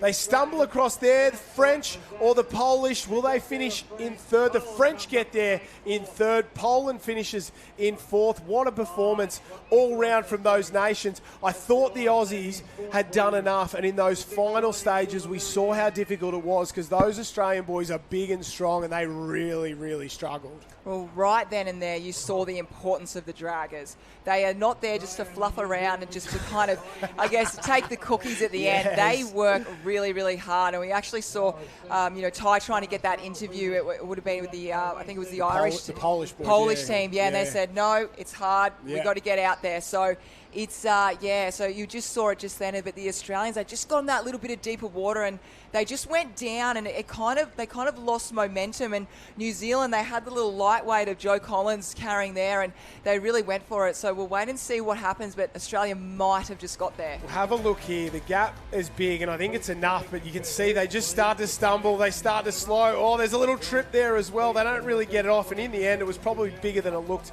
from the front-on shot, but only just. The Aussies get the job done. Kiwis in second place. France will finish in third. Poland in fourth. And I think that's the best result for the Poles all week long. So a great performance there. That is Team Germany. We love their work. Ty Dowker's with the Aussies, and they've got to be happy with that one. Yeah, I tell you what, it was an absolute captain's knock from the start there, Smitty. What about that? And we'll talk about the legs of the burn of the boys coming, Matt. But Jake, this is a special one, especially against the Europeans who are so strong in this format. Yeah, this is when the poolies come out to play, and you can see them all get their fins on, the big, strong boys, and they're heaving on the way out. So to get this win with a team of legends that we've got beside me is just unreal and a dream come true. Mate, to be a captain of an Australian team in any sport is iconic in itself. It must make you very proud. Want to be in that leadership role. But like you mentioned, not only the men, but also the women, the support of your management and coaches around the team as well. Yeah, I mean, our team's unreal. Nearly every single person could have stood up and done this job. So to get that spot, I guess, is just amazing. And the people who come before me, you got the names like Kendrick Lurie, Harriet Brown. They're just superstars, and to be able to follow in their footsteps and try live up to their expectations is a huge honour. Mate, you're doing a wonderful job. And then you got the names over here, James Koch as well. Come over here, mate, because I've never done the role. I've never done the role myself of having to swim out with fins, but then let alone to tow the bus back to the beach. What does it feel like? Look, I guess out there, right, you're just trying to get in the rhythm, and getting the rhythm with the ocean with the fins on can be hard sometimes, and your legs are already burning by the time you're out there. So pulling back Jake, and 2 years ago he was probably about 63 kilos. So having a 90 kilo bloke to pull back, it hurts the legs a little bit, yeah. It makes a 40 kilo mannequin pretty easy, doesn't it? And then talk about the leg burn. Come over here, Heinzie, because he broke a world record in the pool only a matter of a few days ago as well. And we talk about that of Corey Fletcher, about being Will's Fletcher, but there's a lot of pain in those legs, mate, and the Kiwis almost got you. Yeah, they definitely put up a good race there. Pretty proud of those boys. We're good friends with some of them, so yeah, but yeah. Stings, eh? And then I'll roll over to Corey as well, because this format of being the Australian team, obviously the pool rescue with the surf, you don't get the opportunities much to mix with those of the pool guys. It's been a great week as well, part of this team. Yeah, it is. Not used to the pool events. It's good to get the ball rolling with them and watch them smash it out in the pool, and lucky enough to be a part of some of those team events in the pool, and now hopefully bringing it home here on the beach. Well, there they go. They smashed it out. Back to you guys. It's the Aussies taking out the rescue tube rescue. Well, thank you, Ty. It is straight up to the beach pit up there, and all the action now comes into the women's beach flags final. I think we had 65 start this morning, and we're down to our final 8 in competition. Very, very tough for these ladies here, and it's going to be a good one to watch there. A bit of drama. The best of the Kiwis and the best of a few of the other countries have gone out early. Brittany Inga there of Australia, a couple of the Egyptian ladies, Iran as well. So this is going to be an absolute cracker of a final. First run off and away. Very, very comfortable from all the girls. No issues for Brittany Inga, no issues on the other side there, and come together. It's Iran and France side by side. They've grabbed the same flag. And these ladies, they'll have to go to a runoff. I can't believe that. Straight up, that round one. They're already having a runoff at the moment, so they're just having a little bit of a breather there. So looking forward to seeing what they're going to say there. So they're going to have to do a run-up and unfortunately use a little bit more extra energy than what the other girls. So the other girls will have, we'll just see the replay here. So just have a look in the middle there. So they just come in, you can just see Iran just coming in late. It was just that middle flag, and we've seen that numerous times over and over again. So sorry, it wasn't Indonesia. So it was Iran. Sorry, that is Ashapur from Iran there and Anna of France there that'll go side by side. I think they're going to end up having to have a runoff in that one. So the final as well, Inga from Australia, Hala Ahmed from Egypt, Jenna Tar from South Africa, Anna from France, Ashapur from Iran, Ishiguro from Japan, Maddie Kidd from New Zealand as well. And they'll run girls and guys throughout this competition. So already a bit of drama. Courtney Hancock there. Not what you want to start us off. No, not ideal for the two women that have to do that runoff. It's not what you want. So what we're going into now. I think they've said the other of the French ladies, I think she's gone. So they've ended up giving it to the Iranian lady there, letting her qualify through. So Dorin Yong is out, and the first casualty there, I thought they were going to go straight to a runoff, but seems like the judges have made a decision and a bit of a chaotic start. So that's very, very difficult. And Hala Ahmed survives to run another day. Here, Brittany Inga closest to us on the screen. Next to her from Japan is Shigura. Then above her there from South Africa, Jenna Tar, the Iranian lady, Ashapur from Iran there. The other of the French ladies, Anna, Egyptian, Ahmed, and at the top of the screen there, Maddie Kidd, their second string beach flags competitor, who, well, Brianna Irvine, she was one of the red-hot favourites of this, but she went out in the heats earlier today. So the hopes of New Zealand are being carried by the lady on the left there for the Blackfins, Maddie Kidd. We watch, we wait. The girls are set. The speed's on the outside without a shadow of a doubt. And it's all about getting off the line super quick. Nervous moment.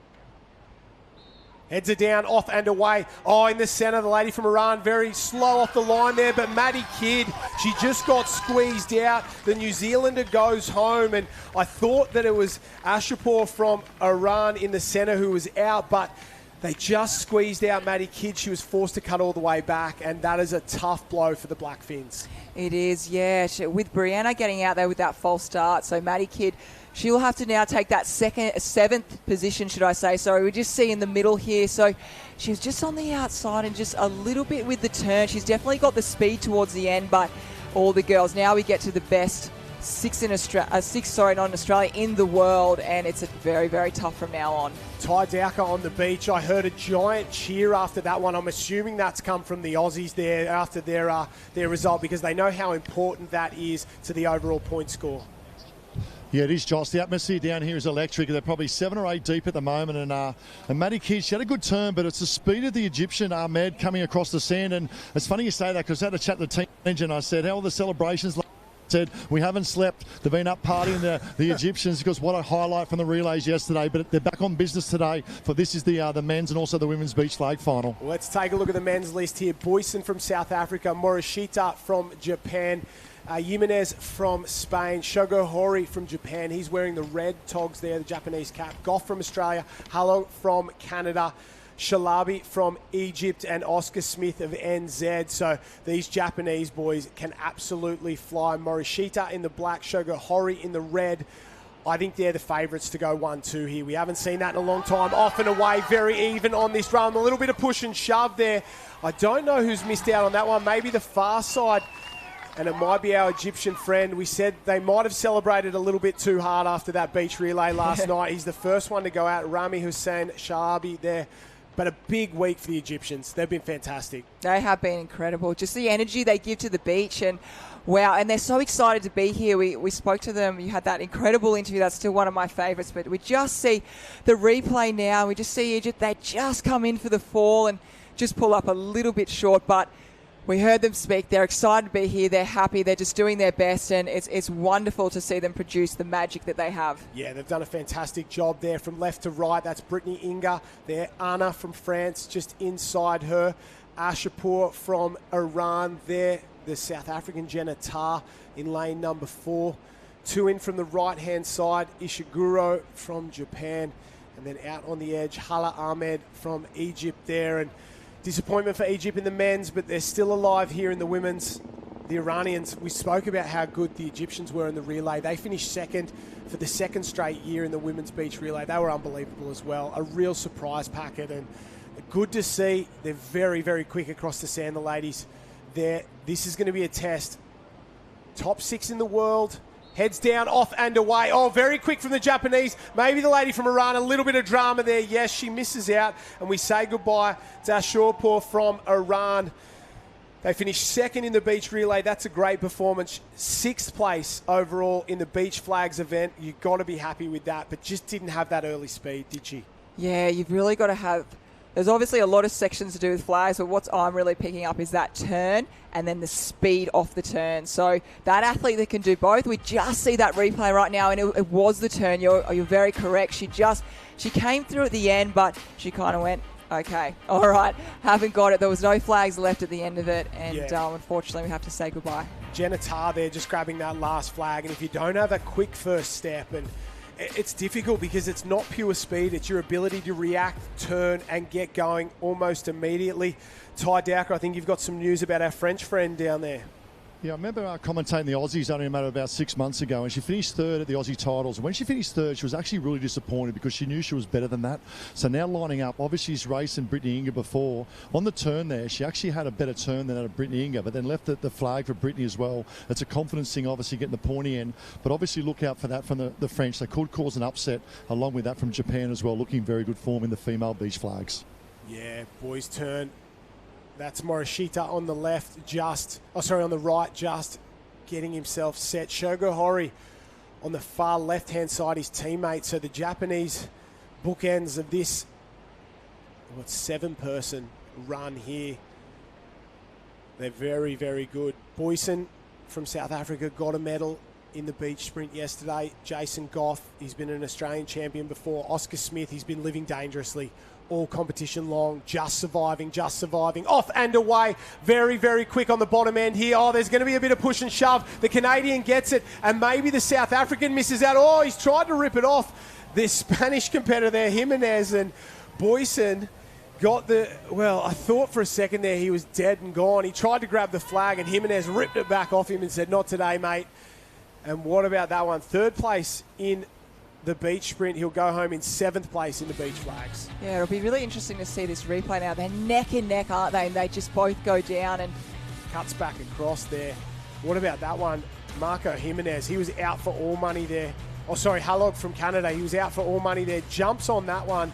And Boyson, if he just looked up a little earlier, and you've got to keep your head on a swivel. If you're not going to get a flag or in a push and a shove, there's a flag missing somewhere. And you've got to make sure you keep an eye on it. So from the guys to the girls, we're back and down to a final 5. They're getting close to a medal at this point. Ahmed on the left-hand side. Brittany Inga there.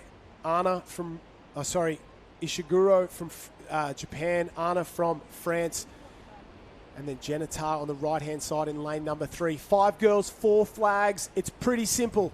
If you get a flag, you stay alive. If you don't, you go home. Down to the 5 best in the world. The ladies are set, and they're in the starters' hands. Off and away, Anna in the centre, super quick. Plenty of speed there. Tar looks in trouble, and I think she'll go home. Oh, and she's not happy with it either. She just didn't have the speed off the beach. Tar and Ishiguro from France and Japan absolutely flew. They look the favourites going into the medal rounds. Yeah, Ishiguro, she has been so good the whole time, and I love how she does a bow, and she's very respectful. And I was talking to Ty this morning when we were commentating the heats, and he just felt she was a little bit light on when she, wasn't really getting her shoulders in front. But she hasn't had to kind of get too messy with any of the girls at the moment because she is so quick off that turn. But we just saw Jenna Tar. She's been very good this whole time, but just off that turn a little bit slower than the other girls. And we really know this is the cream of the crop. Yeah, you're spot on there, and it starts to get super competitive. And Messi's a good description. There's a little bit of push and shove. They're allowed to shoulder each other, but they're not allowed to sort of grab or do any more. And when they're big bodies going at speed, and there tends to be a couple of huge clashes out there. You love to see it. We wait and see the Aussies and the Kiwis out on that left-hand side, and Oscar Smith, Jason Goff, then Shogo Hori there, and I'd expect that's where the action's going to be on that top side there. I'd expect Jason Goff to try and get his Kiwi counterpart out. Shogo Hori has got speed to burn. Jimenez just below him as well. Then Morishita from Japan and Halog from Canada. But all the action's going to be on that left-hand side. Watch for fireworks here. National team's title on the line. Australia, New Zealand 1 and 2, and there's going to be a difference of about 10 points here if you go out now or you go on to win this one. Off and away. Oh, a lot of speed from Goff. He's going to go straight across, trying to knock him out there. We called it. Oscar Smith goes home. The Kiwis are out. The Aussies are celebrating. And just like that, that national team's title, it could be held back here in Australia thanks to Jason Goff's effort. It's late in the competition, and a result like that is going to have a massive impact. He really put his body on the line then. He knew it was going to be extremely tricky to do that, but he saw his moment, saw that opportunity. We look at the replay right now. He knew he had Hori on the other side, who's very good, but wow. And we've got Ty. He's right in there with all the action.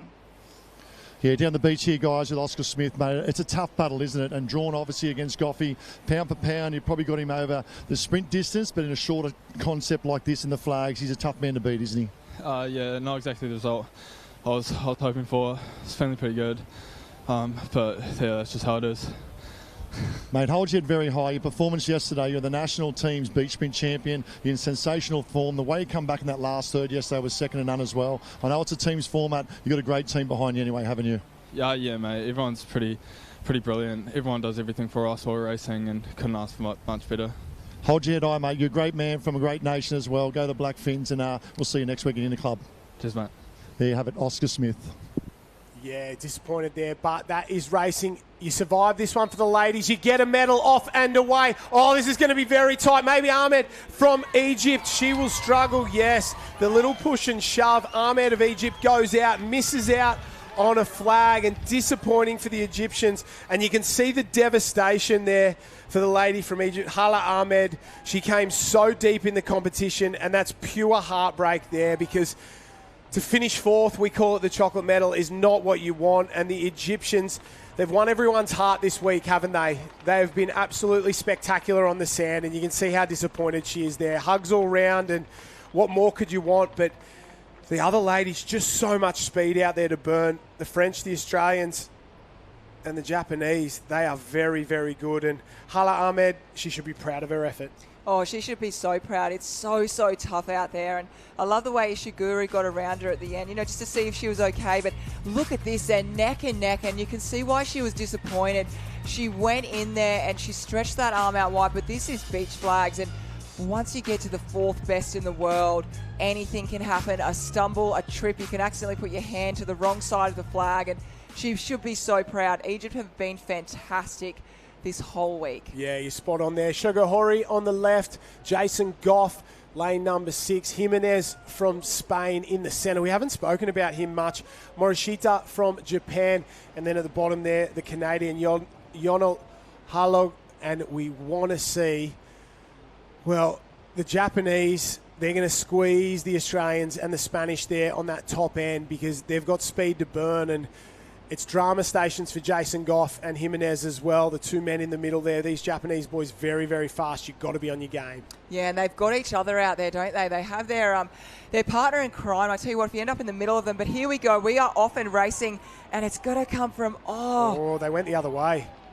Yeah, Halog from Canada, he goes home, and Morishita, I just thought for a second there, he looked across, thought better of it, took the easy flag there, and we say goodbye to the Canadians. They've had a great performance in the sand over the week. The Canucks are very, very happy with themselves there, and they've done a fantastic job, but we're down to 4 in the men's competition. We're down to the women's top 3 as well. We've decided for the medals. Ty Dowker, you got a bit of an update for us?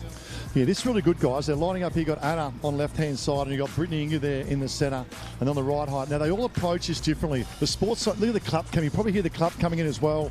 And Anna really revs herself up. Self-talk at a premium, slapping her legs around. Brittany as well. Brittany Inga slapping her legs as well. And another Japanese just goes about a business run by run at the moment that are being Ishiguro. This is a massive play in the context of the top three.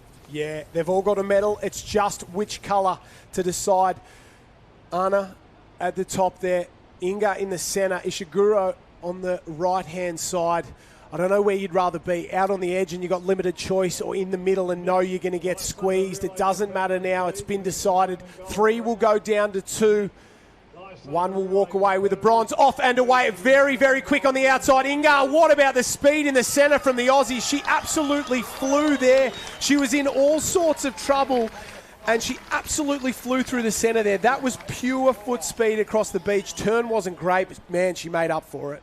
Yeah, she certainly did. Wow, my eyes, I didn't know where to look then. Everything was happening, and yeah, just the absolute speed. And Ishiguro, she can walk away being so proud. She had so much respect for every single other athlete out there. Beautiful person. You just see giving a bow to the crowd and a wave. And beautiful girl. We'll just have a look at the replay. But yeah, Brittany Inga in the middle there. She got a little bump to bump with Anna there, but just for Ishiguro, she just wasn't enough. She had a great speed off the turn, but just at the end there, just a little bump, and Brittany Inga had the opportunity to go left or right, and Ishiguro, unfortunately, was the one that missed out then. Yeah, I spoke to Brittany Inga's coach, Simon Harris, this morning. He said she was fired up and ready to go, and the girls seemed very, very happy with that result. Hugs and high fives all round. They'll go head-to-head in the final, and France versus Australia, but we've still got a couple of runs here, and we haven't spoken about it much, but the Japanese men, to have 2 in the top 4 is such an advantage. You know they're going to work together. You know they're going to try, and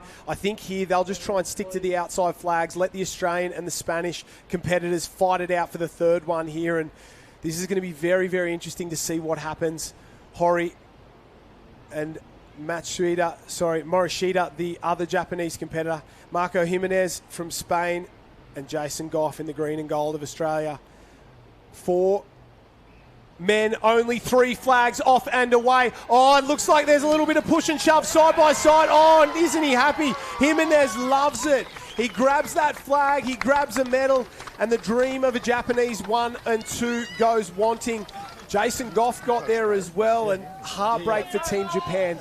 I think they're the best beach flags competitors in the world. To have 3 in the top sort of 7 men and women is pretty incredible here, and they've done a fantastic job. No shame in finishing 4th, but what a performance. Jimenez on absolute fire. Oh, absolutely. There must certainly be something in the sand, I think, over there for sure, because they have been on fire this whole time. But we might actually go down to, I think we've got a special guest with Ty Dowker.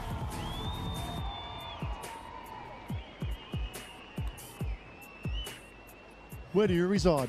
Oh, mate, look, where your heart is, you know, obviously work every week with Britt, but by correspondence every week with Anna as well. So they're both in the flag squad that we run, and they're both great kids. So good luck to both of them. Must make you very proud. Good luck. Absolutely, mate. I'm stoked for them. Stoked. Thank you. There you go. One of the best in the business, Simon Harris. One of the best in the business is an understatement. The best male beach flags competitor of all time. There is nobody even close. He is a cut above. And to coach Britt Inga and to help coach Anna from France as well, it shows just how good he is at what he does. And he's a Wollongong boy as well. Don't we love it?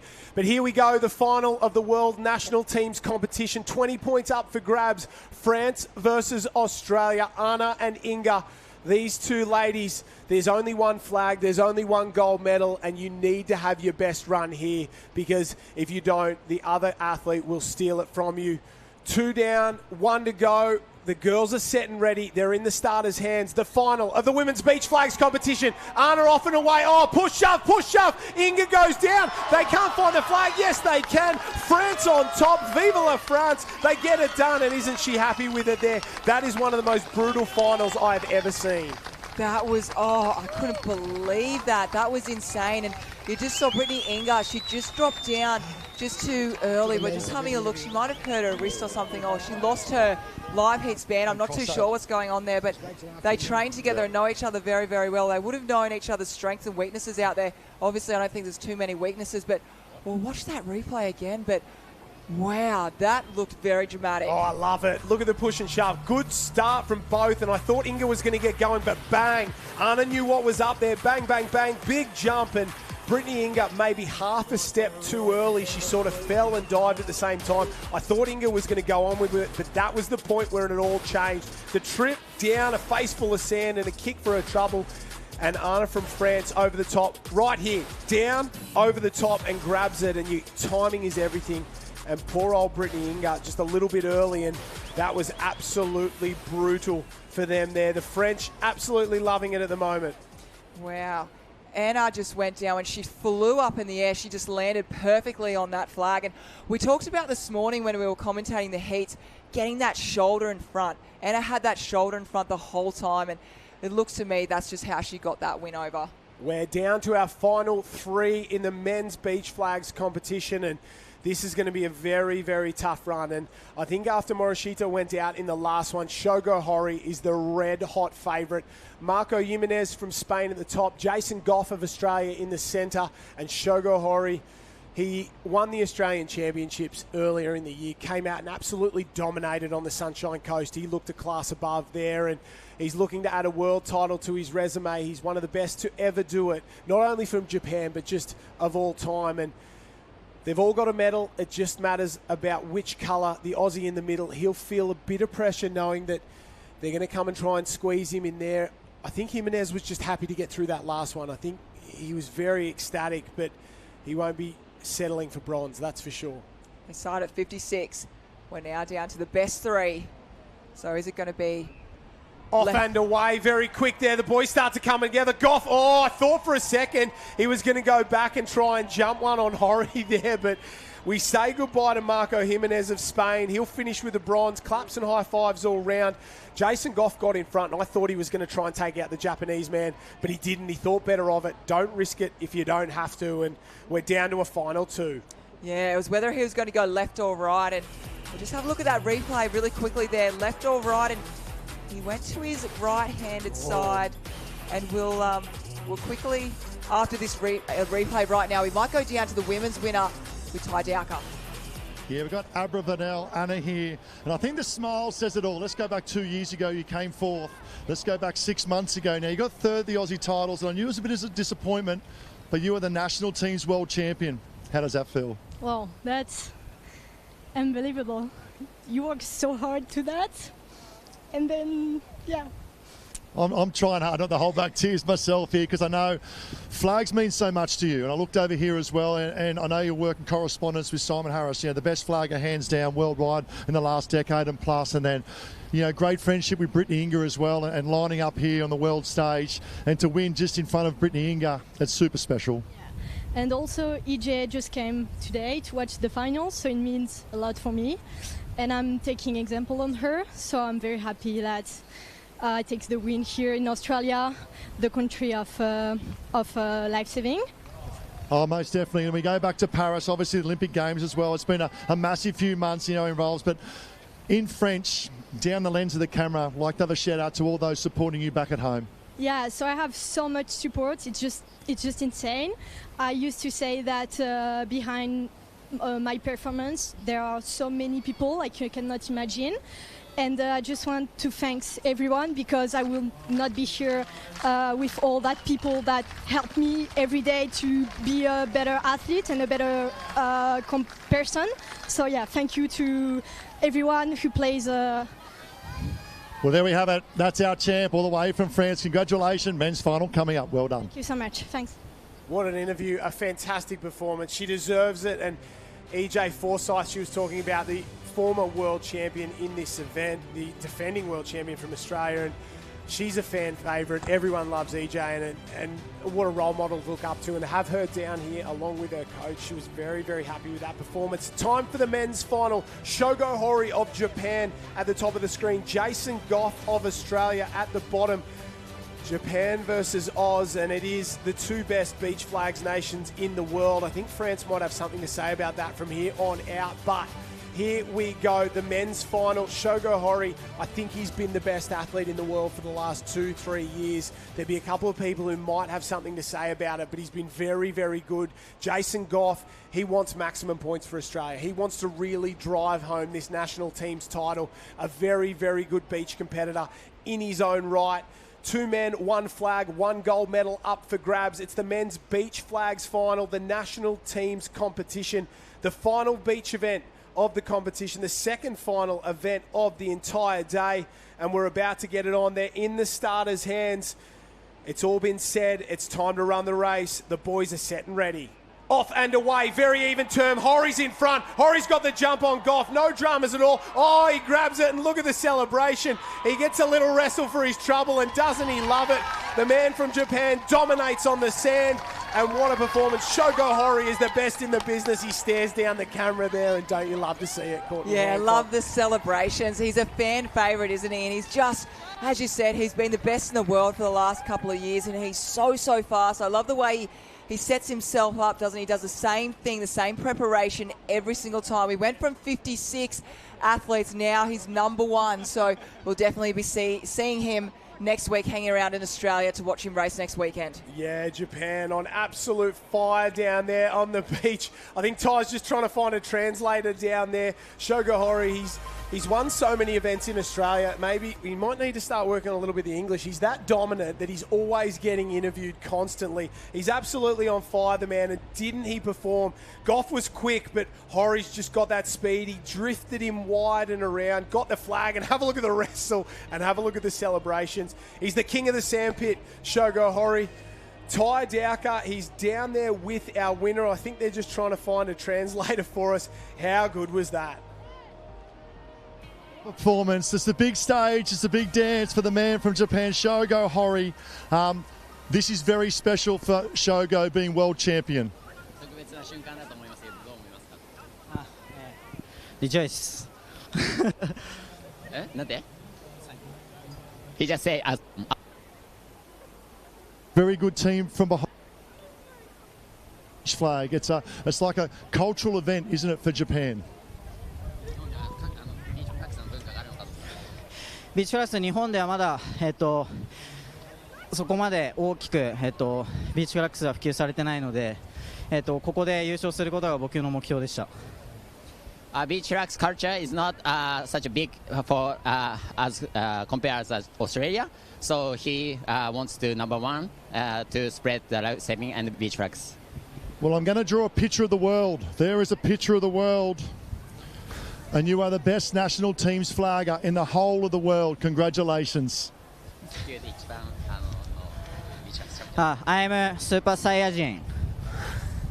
There you go, all the way from Japan. Shogo Hori, he's your champ. Congratulations. Bring it in, get around him. The man, the moment, Shogo Hori. Did he just say he's Super Saiyan down there? I love to see it. Shogo Hori, he is the best beach competitor in the world, and we love to see him win because nobody celebrates harder. The Japanese stoked. They were down in that sandpit all day long, absolutely loving it, and it's good to see him win, and he definitely deserves it. The one thing I love about his interview just then was he said, it's not as big in Japan as what is in Australia, but I want to share the love. I want to share the word. And if I can be the best here, then, you know, I can really spread it. So I absolutely love that. He's a hero. He's an inspiration. And that just really gave me all the feels hearing that. Yeah, don't you love to see it? It's a fantastic performance. Next up, an event we haven't seen before at the World Championships, the Mixed Ocean Lifesaver Relay. This one is very, very special. Guys, girls together in that traditional Taplin format, but it's the Ocean Lifesaver Relay here. We'll have an explanation for you now. A runner, a swimmer, a board paddler, and a ski paddler. The runner will head down, tag the swimmer. They will head out on the course. They will do an M-shaped swim leg, out, around, back through the break. The runner will then go again. You'll tag the runner there. They will tag the board paddler, who'll do an M-shaped course as well. The runner gets another opportunity. I think they're working the hardest out of anyone in this one. The ski paddler is the final ocean leg. They'll go out, back in, back out again, tag the runner. So 4 runs for our running athlete. 1 swim, 1 board, 1 ski. 2 guys, 2 girls. You can choose either or, where you want to put your guys, where you want to put your girls. So tactics will come into play. We see it a bit in the domestic season here in Australia, and there's always... Well, traditionally, the countries have put their guys off first, but Alexandra Headlands, I've seen them do it a lot, put the girls first, let them get dragged around ever so slightly, and it tends to pay off more often than not. So it'll be interesting to see which country does what and how tactics come into play. Yeah, it's really, really tough to tactically put your best team in, because every country has the best athletes from their country representing them over these last 4 days. But if you have a specialist in a certain leg, you would put them in it. Yeah. Whether that's male or female, obviously. We've definitely seen generally most of the teams will have a female runner. Yeah. So I'm sure we'll see the same. We saw that in the youth yesterday or the day before. So it'll be really interesting. But if you have a specialist, and we've seen a couple of the teams, Great Britain, they might actually even have...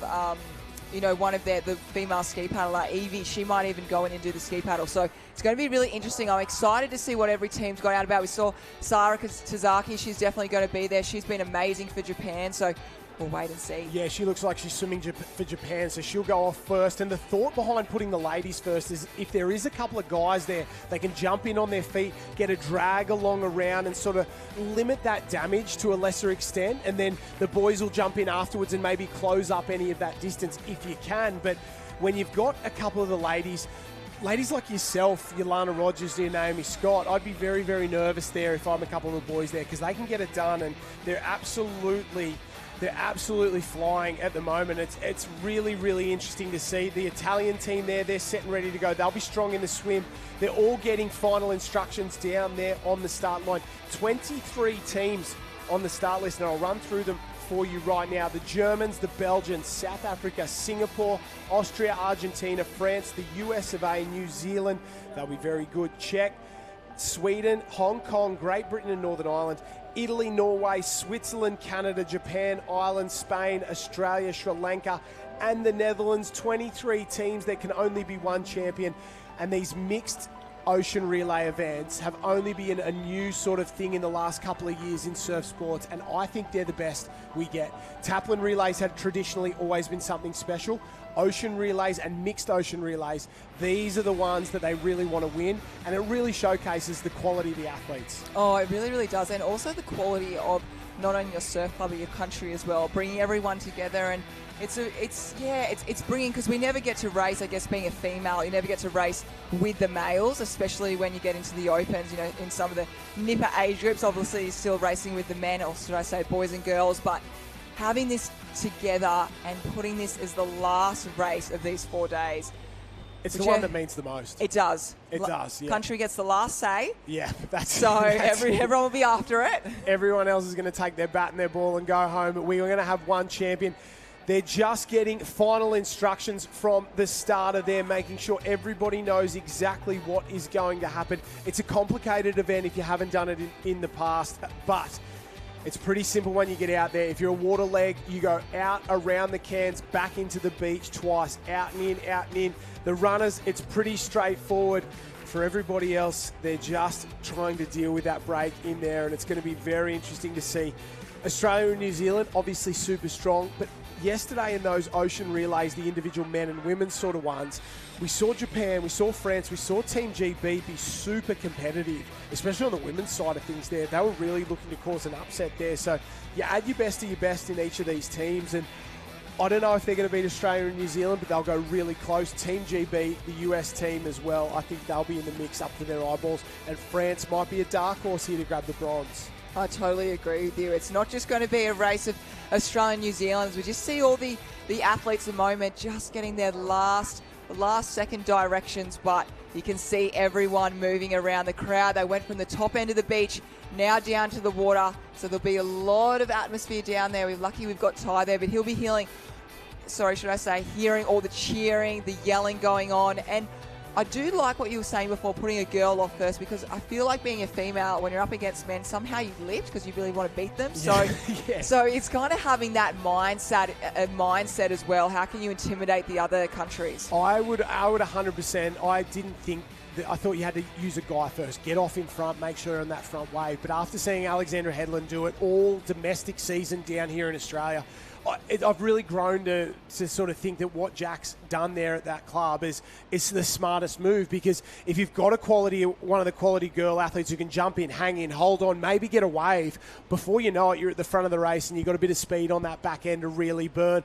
Looks like the Belgians are going to use one of the boys there. The Japanese are using Sara Tazaki out in front on the swim, that is for sure. Tai Dowker is on the beach in the thick of the action.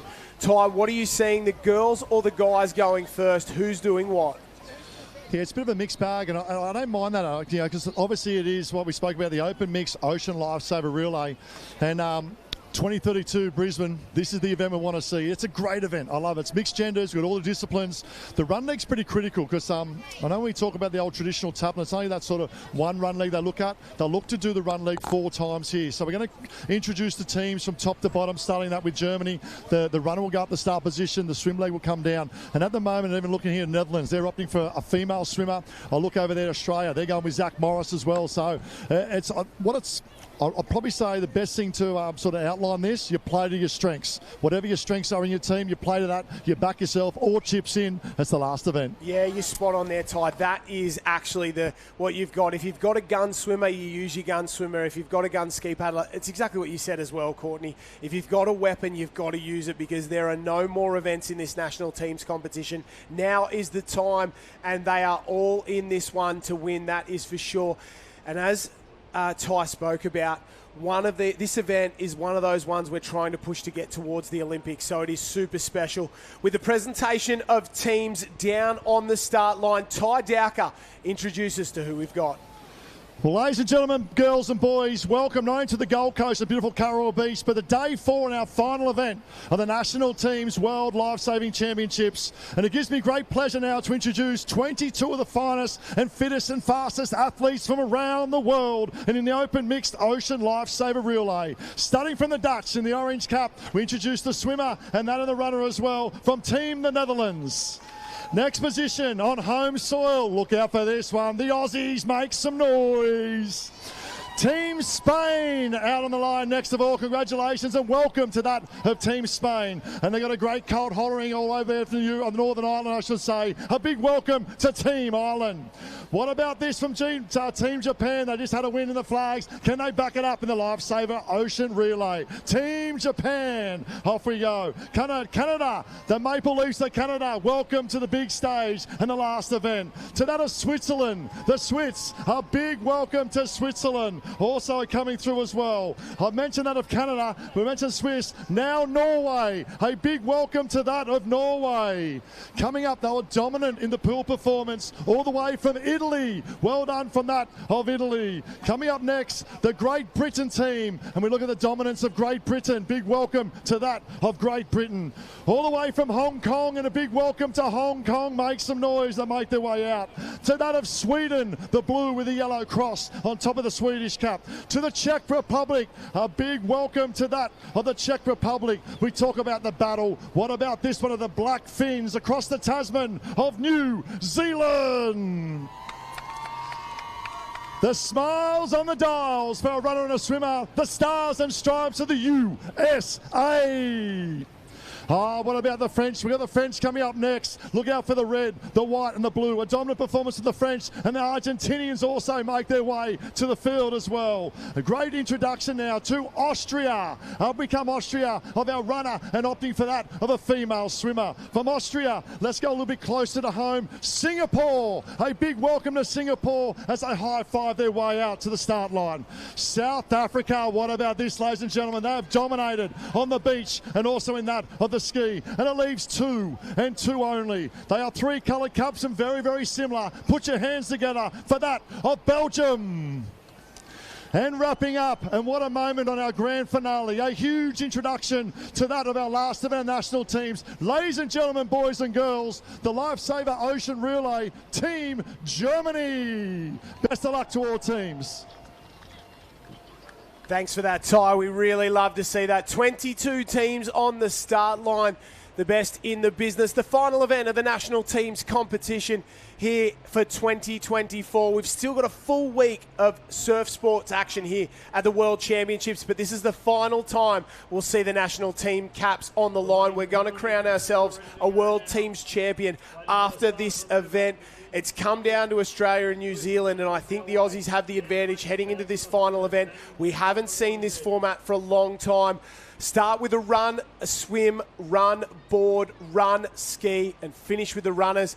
All the nations opting for a female runner, a couple opting for a female swimmer as well. This is going to be pure chaos. Off and away, the national mixed ocean lifesaver relay. Have a look at them go. Australia and New Zealand straight to the front. Big tag there for the guys and the girls. A few of them went straight off the line, out and flying, and it is Australia and New Zealand off and out in front at the moment. Have a look at them getting the legs up and out of the water. Maybe Zachy Morris for Australia on that far left-hand side as we look at it now, but the ability to get the legs up and out and the ability to get across that bank, second to none from these two men. They absolutely flew.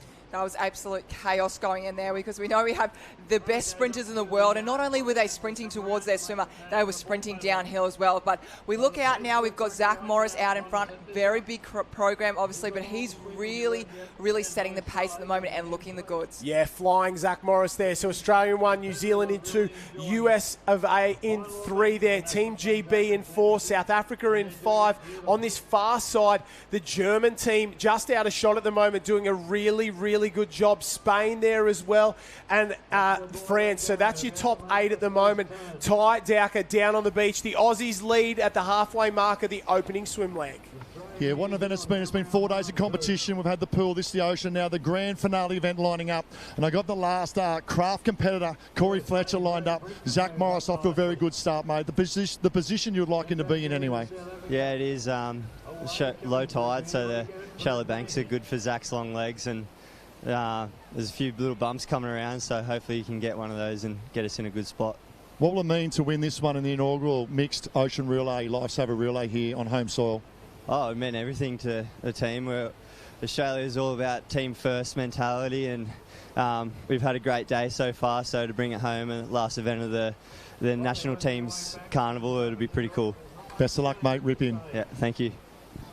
Corey Fletcher sounding pumped down there. I think he's had a big weekend, the big fella. He's gone around about 1,000 times in the water, and just as we were talking to him there, the Kiwis have gone past the Australians. There's a little wave out the back. A couple have gone down that. Maybe the Americans have cracked a little wave. They were out of it, but they're back in. And when we talk about an M-shaped course, Courtney Hancock, they've got to come in around the 2 flags, back out around that other single can. It's tough to do, isn't it? It is. We just see Lewis Clark there from New Zealand out in front. And Zach Morris, he knows this M-shape O2 well, so he'll be really looking to go out and try and maybe potentially wade past Lewis Clark out there. But this is where sting, burn, hurt, pain, all those words, put them all in together. This is exactly how these competitors are feeling. They've done about 1,000 races, and that's not being dramatic.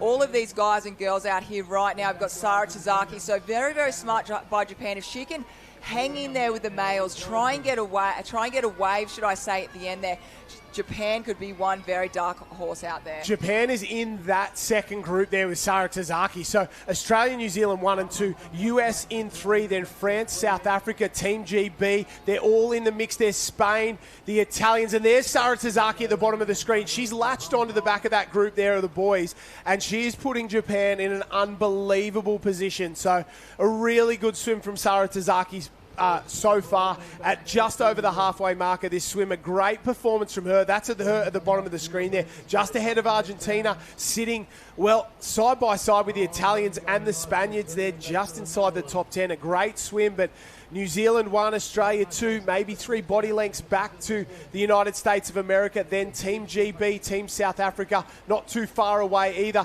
There's the US team. They're hanging in, and a great swim so far from Louis Clark. He's doing a fantastic job.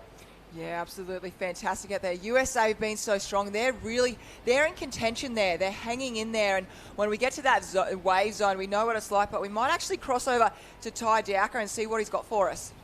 Yeah, I love this. It's the last event of the tournament, and we come up. We've got New Zealand. Lewis Clark now comes to the fore. Zach Morris is sitting on the hip as they come in. Now, pound for pound, you'd probably say skill sets are better and favouring that of Zach Morris, but Lewis Clark, pound for pound, is probably the better swimmer. One thing also to take note is the runners will now come in that transition. So the job for these swimmers are almost done in about 20 metres time. Interesting part about the runner as well, as you can see them start to sort of wander in, is the better runners will work a long way out onto that bank because the swimmers will be exhausted.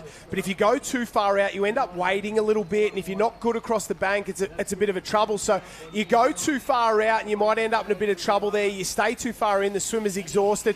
I think the Kiwis have got it absolutely perfectly there. Brianna Irving has flown off there. Britt Inga, a little stumble in the background. Have a look at New Zealand go, and that's exactly what we talked about, Courtney Hancock. You've got to be far enough out to sort of limit the distance the swimmer has to go, but not too deep. Yeah, Brianna's done that really well. We saw her do that in the Ocean Woman yesterday as well, relay, and she just looked like she's had a bit of experience with the water because she went out a little bit further to actually get to Lewis Clark, and it's really worked because, as we can see now, Olivia Corrin's out on the board, and there we see Lana Rogers.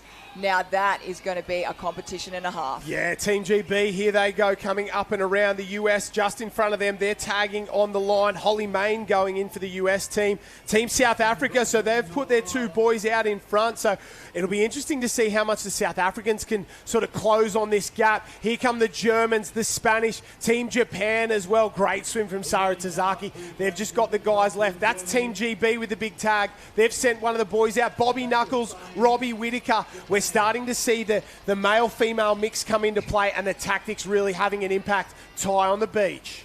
Yeah, really interesting. Talk about the tactics. I'm not sure if you saw it there up on the screen, but the changeover in New Zealand, they had a running start. So they're actually running and in motion when they tagged. Lana Rogers with a standstill start. That's an extra 5-metre advantage to New Zealand, which could be the difference coming back to the wave zone. All of those little things are going to sort of add up and add up and add up over that race. If you can get a 5-metre advantage, if you can get 1 metre here and there, it's going to really start to blow out, and that ends up being the difference between waves and being out in front. So it'll be interesting to see the Norwegians off and away. Oh, he's really driving hard there, the big Norwegian lad, the Viking background there. Here is the front of the race. New Zealand still in 1. Australia in 2. South Africa, they've jumped up into 3rd place. They've got the boys on the board there, so doing a fantastic job. Corrin going to work on the way home. She won the board earlier today in the competition. She's doing a fantastic paddle out here for New Zealand. Lana Rogers chasing hard. The South Africans chasing hard as well, and very, very tough action out here in the front. We're in the middle leg of the mixed ocean lifesaver relay. We've had the swim and the run so far. We're down to the board leg, just the ski to go. Here goes Hong Kong. They're in and away, and for an event that most of these nations probably haven't done before, they're doing a fantastic job.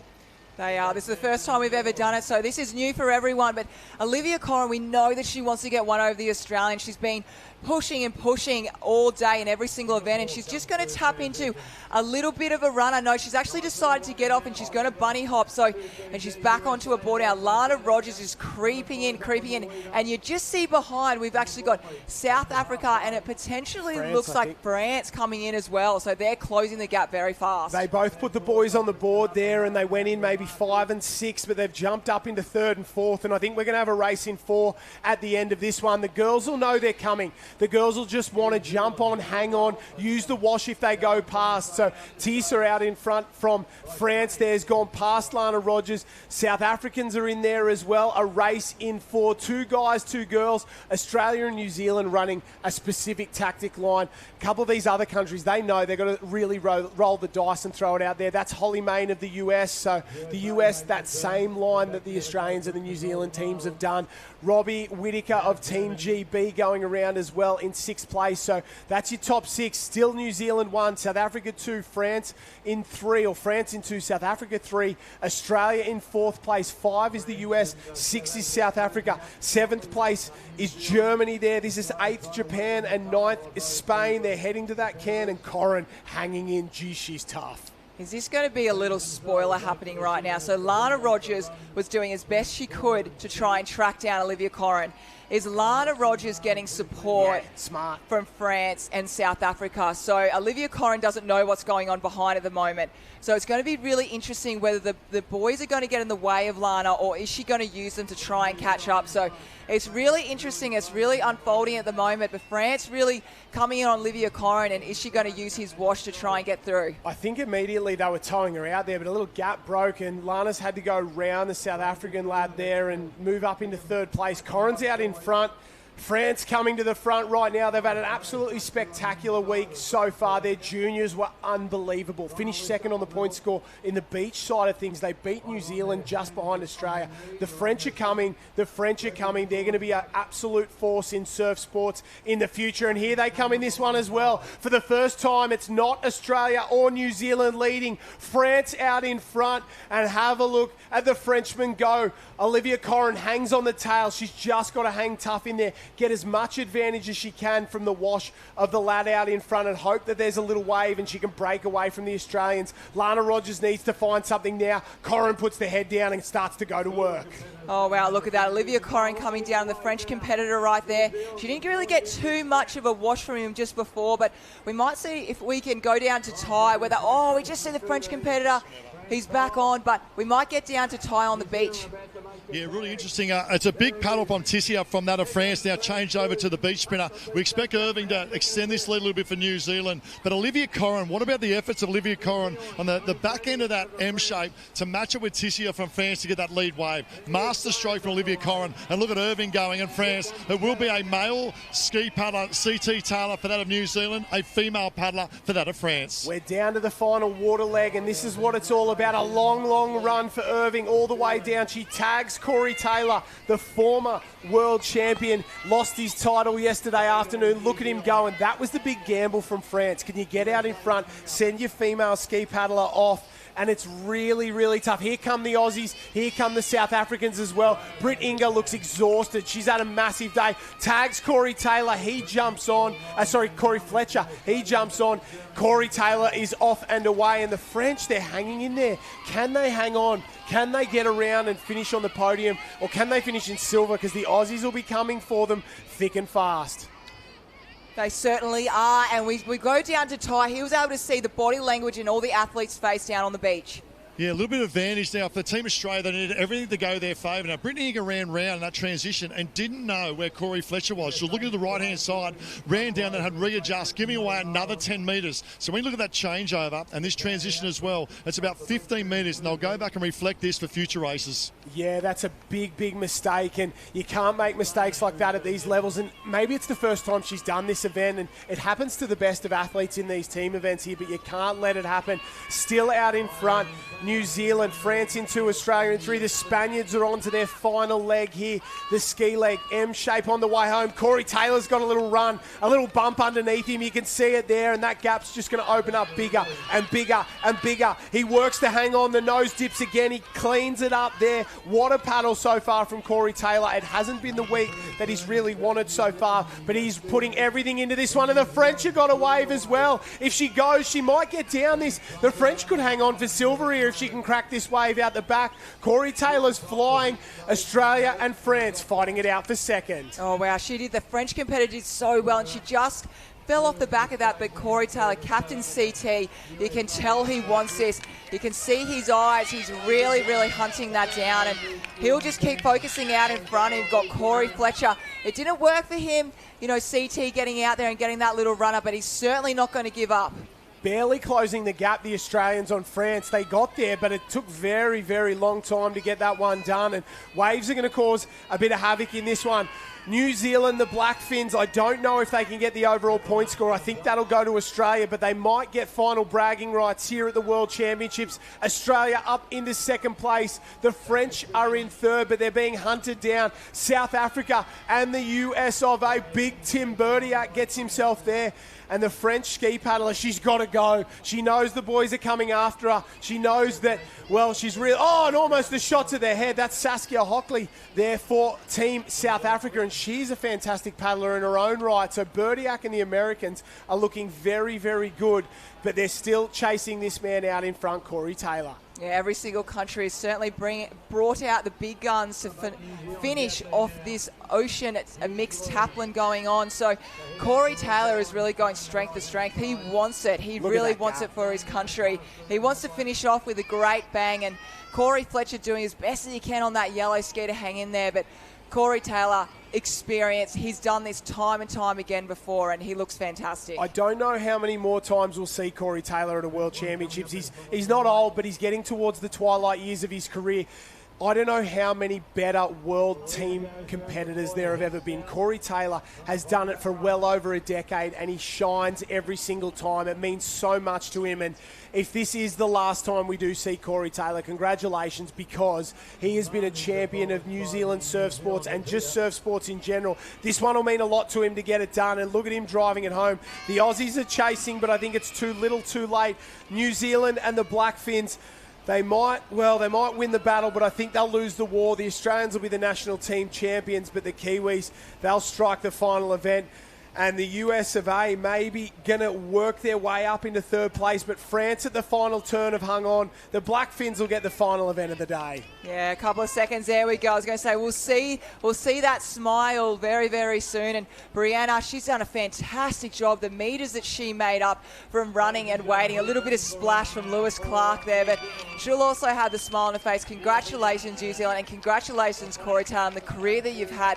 Phenomenal athlete and champion superior person as well. And congratulations, New Zealand, coming through now. They claim the final event, the Mixed Ocean Lifesaver Relay at the World Championships. They are the national teams champion for that event. Australia will finish second, and that will be enough, I think, for them, well, to unofficially win that national teams title. They've been dominant all weekend. They deserve it. Brittany Ingram finished this one off for the ladies and gentlemen in the green and gold. They have been truly special. I know it was Australia's sport for a long time, but the Kiwis have pushed them a long way, and they've been very good. They really, really have, absolutely. And you see many of these Australian, New Zealand competitors, they really do train and side by side. But Josh, we might have a bit of a sprint finish.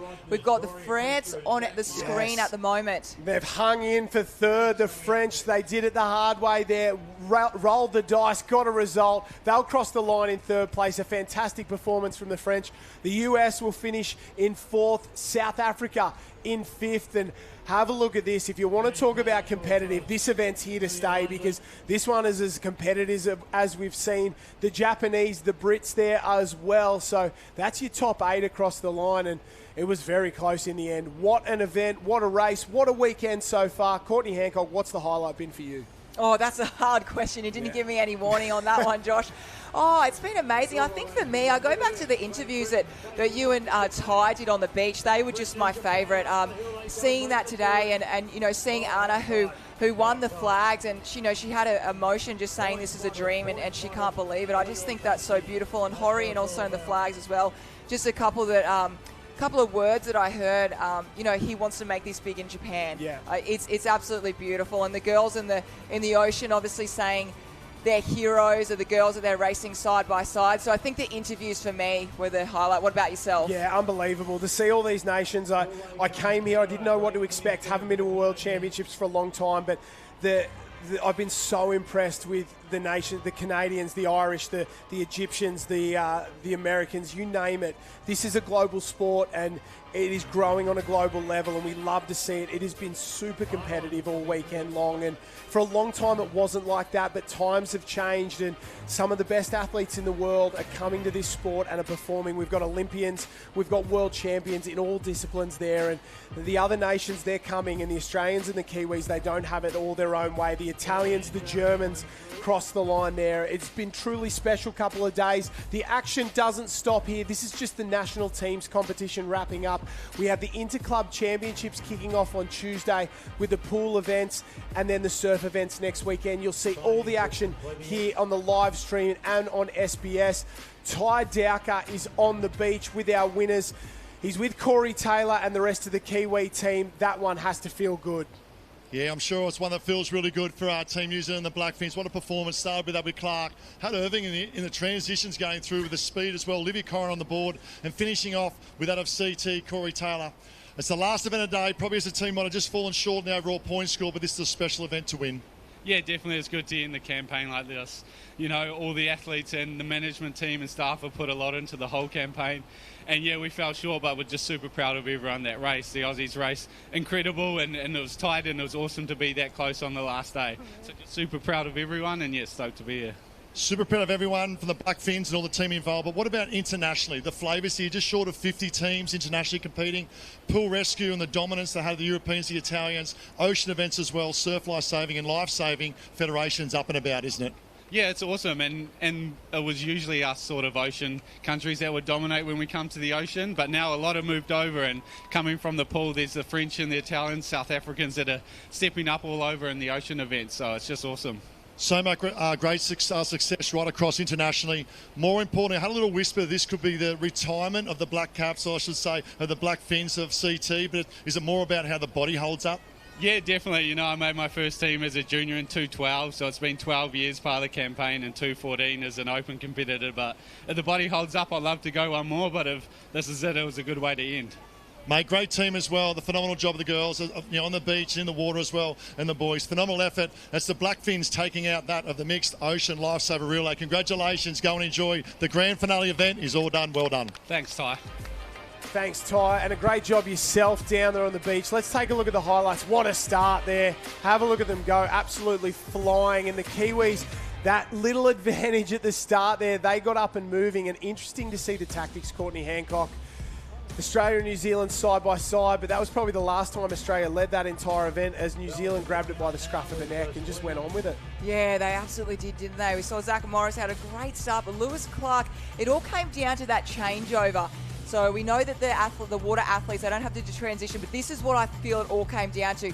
You had Brianna versus Brittany, and she just got out there a little bit earlier than Brittany, and you can see that gap, and then Olivia Corrin just went on from there. Yeah, it's hard to sort of specify when races are won, but there's key moments, and you're spot on. That was a key moment there, and the gap was 1.5 meters and became 30 metres in just that single transition alone. And Corrin's ability to hang on when the boys were paddling past as well, very special. She's a tough athlete, and I'm no one hiding the fact that I'm a big fan of how tough she is, and she'll be a future superstar, not only here at the World Championships, but in the sport in general. The French, super impressive. To get to the lead of that one, and I think most people expected it just to be a head-to-head Australia and New Zealand clash, but the French were in it, the South Africans were in it, the US were fantastic as well, and that's what we like to see. It's a competitive sport on a global stage.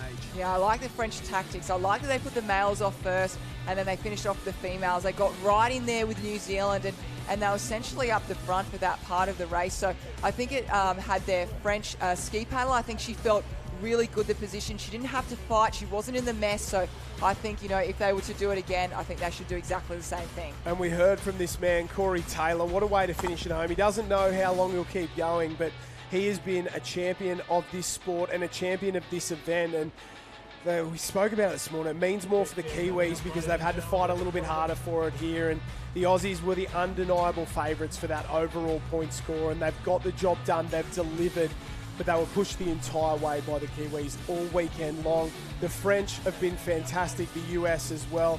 Unbelievable performance, and don't you love it, the Americans. They bring a bit of flair to the event every time. The South Africans super strong. Maddie Koitzer in that ski race, unbelievable, and you can see how much it meant to the other teams there. We'll take a look at the results for just that mixed ocean lifesaver relay. NZ Australia, the French, the US, South Africa, Japan, unbelievable all weekend long. Great Britain and Northern Ireland finishing in the top 7. That is the final event of our national teams competition, and what a week it's been, Courtney Hancock. Oh, it's been absolutely fantastic. We've been on a high this whole time. If we go over the page, just look at the incredible countries from all over the world. Canada, I know they're one of your favourites. Ireland was one of Ty's favourites. Italy, incredible in the pool. We cannot cheer them enough in that area. Germany, fantastic. Spain, love their interviews. Netherlands, incredible. Argentina, the cheer squad was going off.